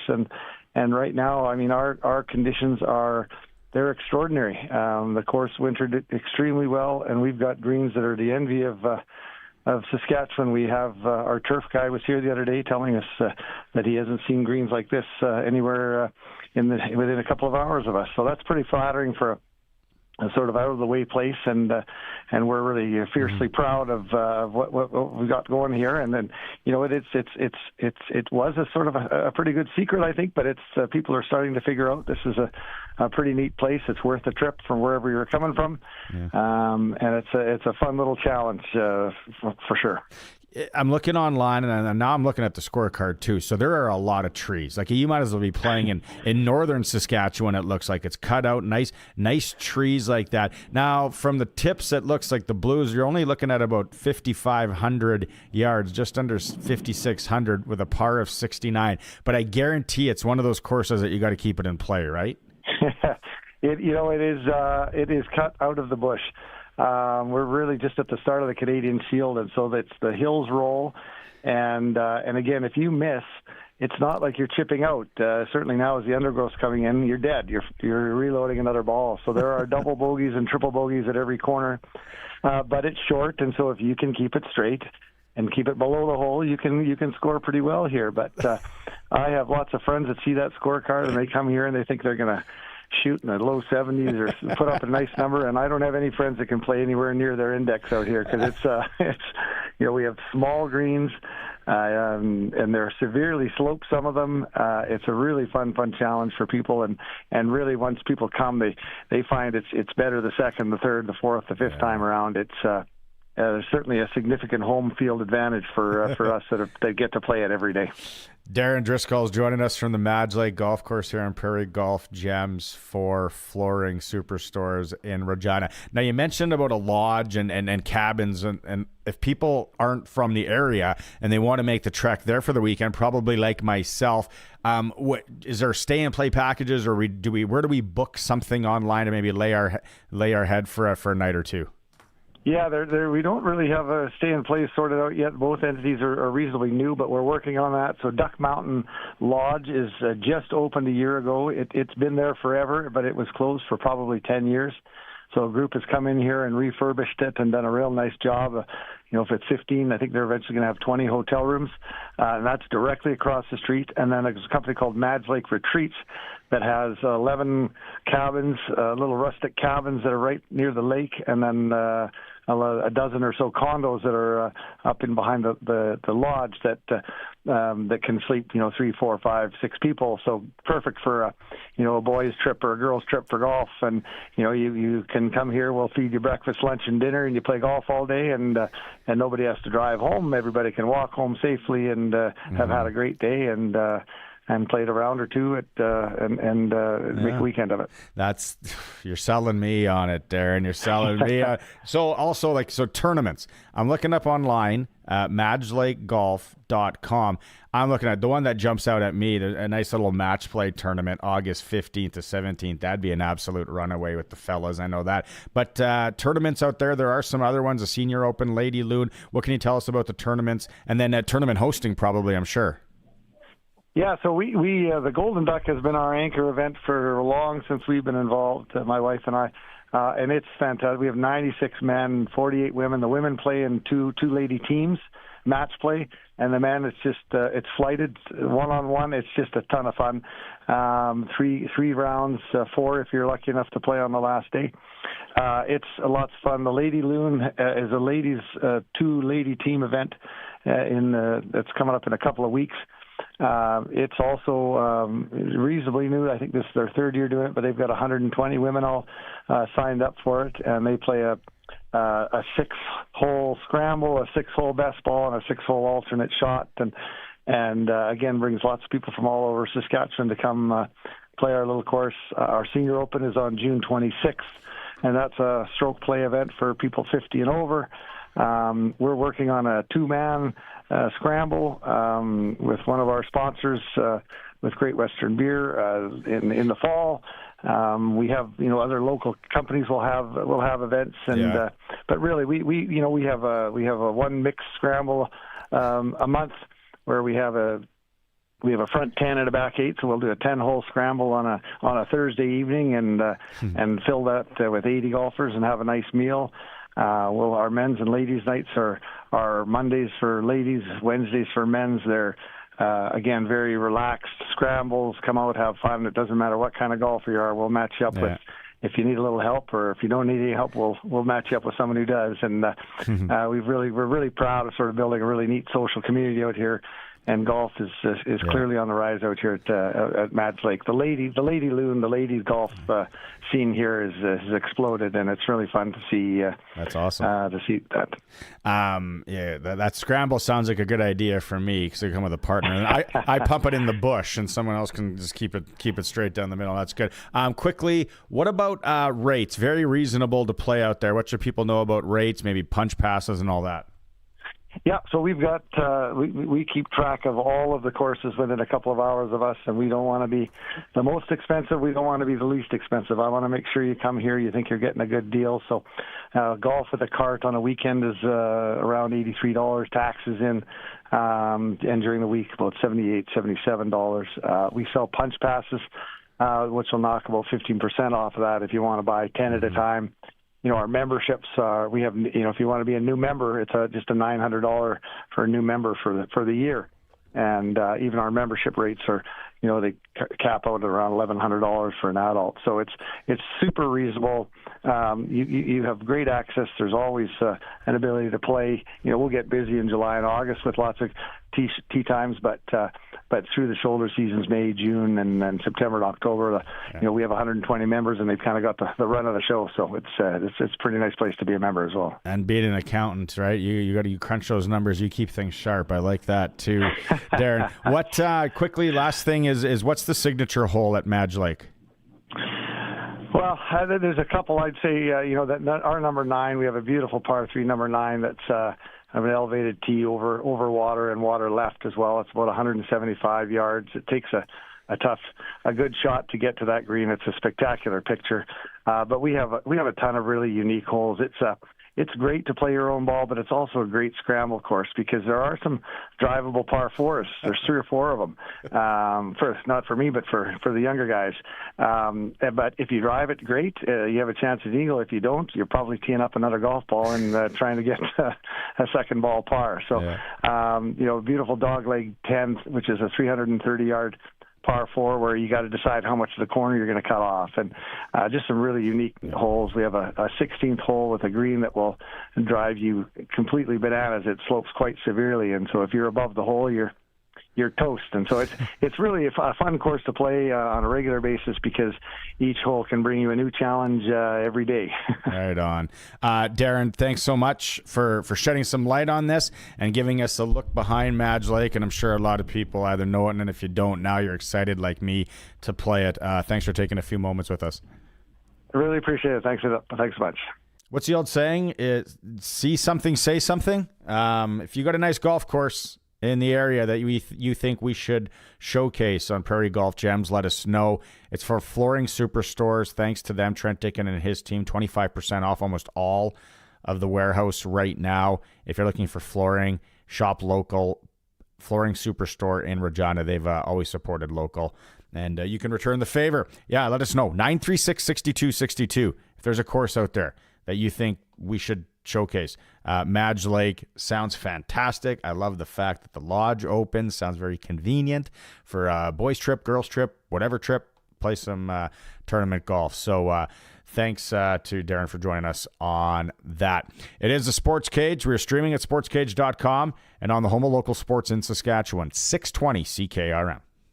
The Country Music Rewind with Colin Lovequist. We'll look back at some of the big shakers and movers of the country music scene. Some cats reinvented themselves, others, they did what works for them the best. We'll feature in the top 25 on your Country Music Rewind. The Country Music Rewind with Colin Lovequist. Saturday afternoons at 4 and Sunday afternoons at 1 on Country's Greatest Hits, 620 CKRM.